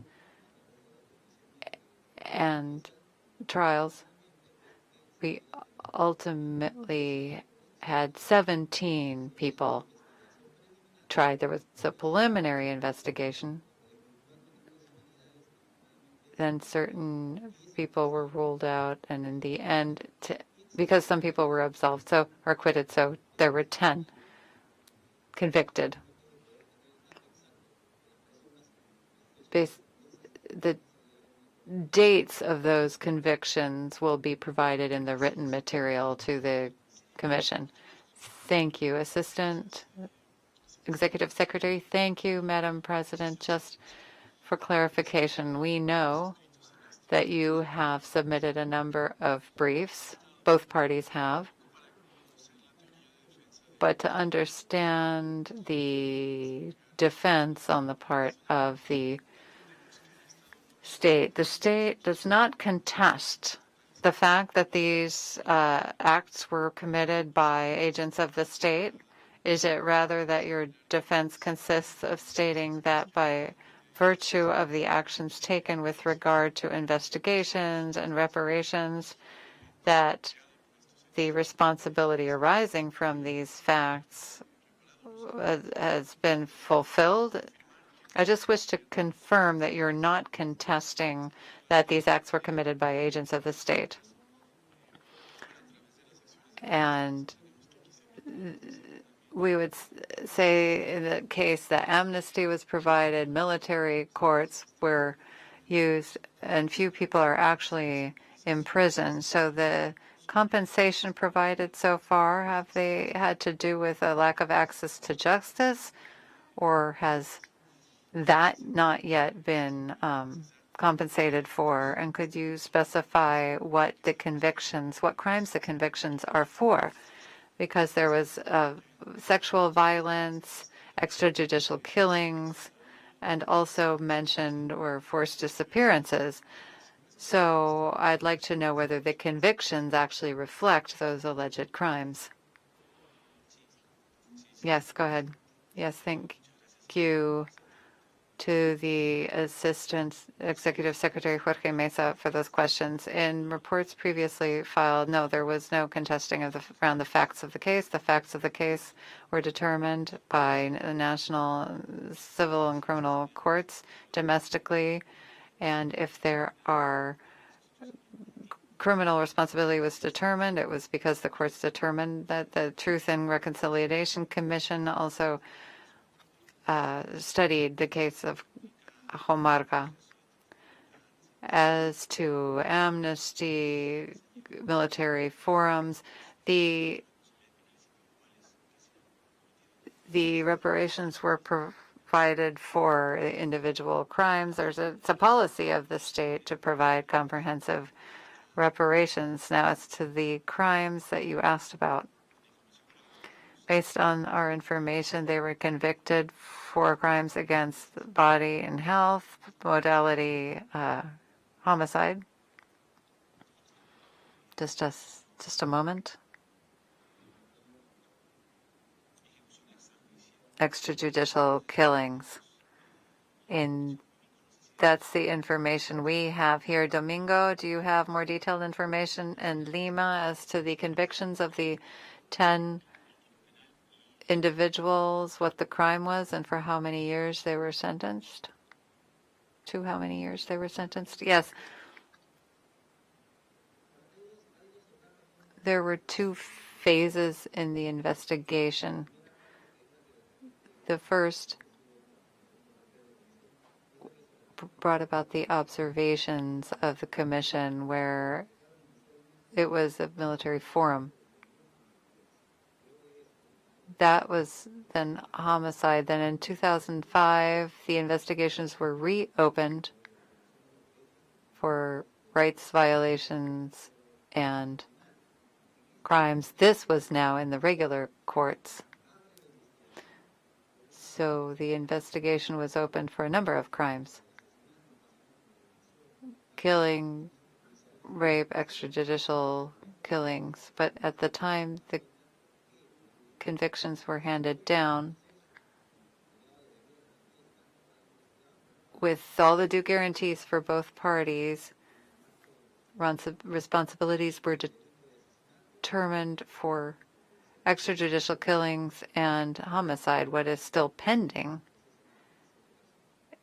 are 7 further trials or prosecutions of 7 further individuals. I believe it's my turn now.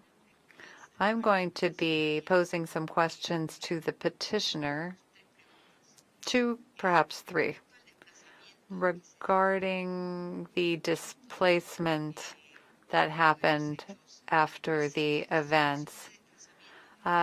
Is that displacement ongoing? Are these individuals still displaced, or were the family members able to return? Those who witnessed this tragedy. So that was the first question. And then I'd like to hear your views regarding what the state has said regarding reparations plans and programs. What does the petitioner have to say about those? What do the victims have to say with regard to that response regarding reparation measures? We'd like your opinion. And lastly, what obstacles do you feel are the greatest to getting the remains back, or having the identification of remains and the return of the remains? Those were the points on which I wanted to hear from you. Thank you very much. Regarding reparations programs, there is a comprehensive reparations plan formulated by the Truth Commission that has begun to be implemented. This plan involves giving 10,000 new soles to each family for each victim, but that has to be divided among, the surviving spouse or children, so it's insignificant. As to reparations that are judicially ordered, those haven't actually happened. Unfortunately, there are legal provisions indicating that when the government has to pay reparations through a national or international ruling or judgment, the state has the ability to determine the distribution of the limited budget. So first there are labor debts, then there are other benefits, and then last are human rights violations. So by the time we get to human rights, there's no money left for reparations. And even if there is, within the provisions, there are other orders of priority. You pay, those who are paid first are those over 75 or have a terminal condition or a serious disability. So the fact is that many family members to this day, despite national and international judgments in their favor, are not getting a single sol. As to the reparations program, as Mr. Celestino said, young people give up, or they can defer their scholarships to someone else, but they have to still pass certain exams to be able to qualify for scholarship. So when you've suffered this kind of trauma and poverty, displacement, mental health impacts, your academic performance is not the same as another person's, which is why we believe there should be special scholarships that take these factors into account. There is a housing benefit, but there are many obstacles. There is a lot of paperwork required. I have accompanied some of the victims, supporting them and going through that paperwork. And you get there and then they say you have to deposit 50,000 soles first in order to get the housing benefit. They don't have that. So Mr. Celestino Baleon, as a representative of the victims, this is why he's so indignant, because hurdles are placed in front of these people constantly. What has the impact been? It's not just having to wait so long for justice to be done.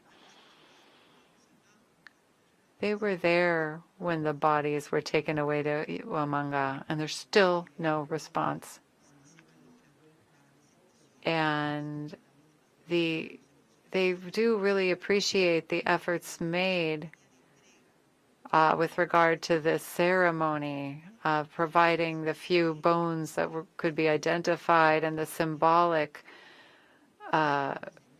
ceremonies that helped alleviate some of the pain. But after a judgment requiring identification, why are they not being properly recognized? There's anguish, there's frustration, of course, and it just serves to cause mistrust of the state. Thank you very much. We've reached the conclusion of this hearing. My heartfelt thanks to the participation of the delegation of the illustrious state of Peru and the distinguished representation of the alleged victims. Thank you to our victim who was so kind as to share his testimony, his experiences with us. A special thanks to him, as all of this has provided the Inter-American Commission on Human Rights the ability to gain all this information. I will recall that the parties have 30 days from today to submit their written briefs. And with that, I adjourn the session.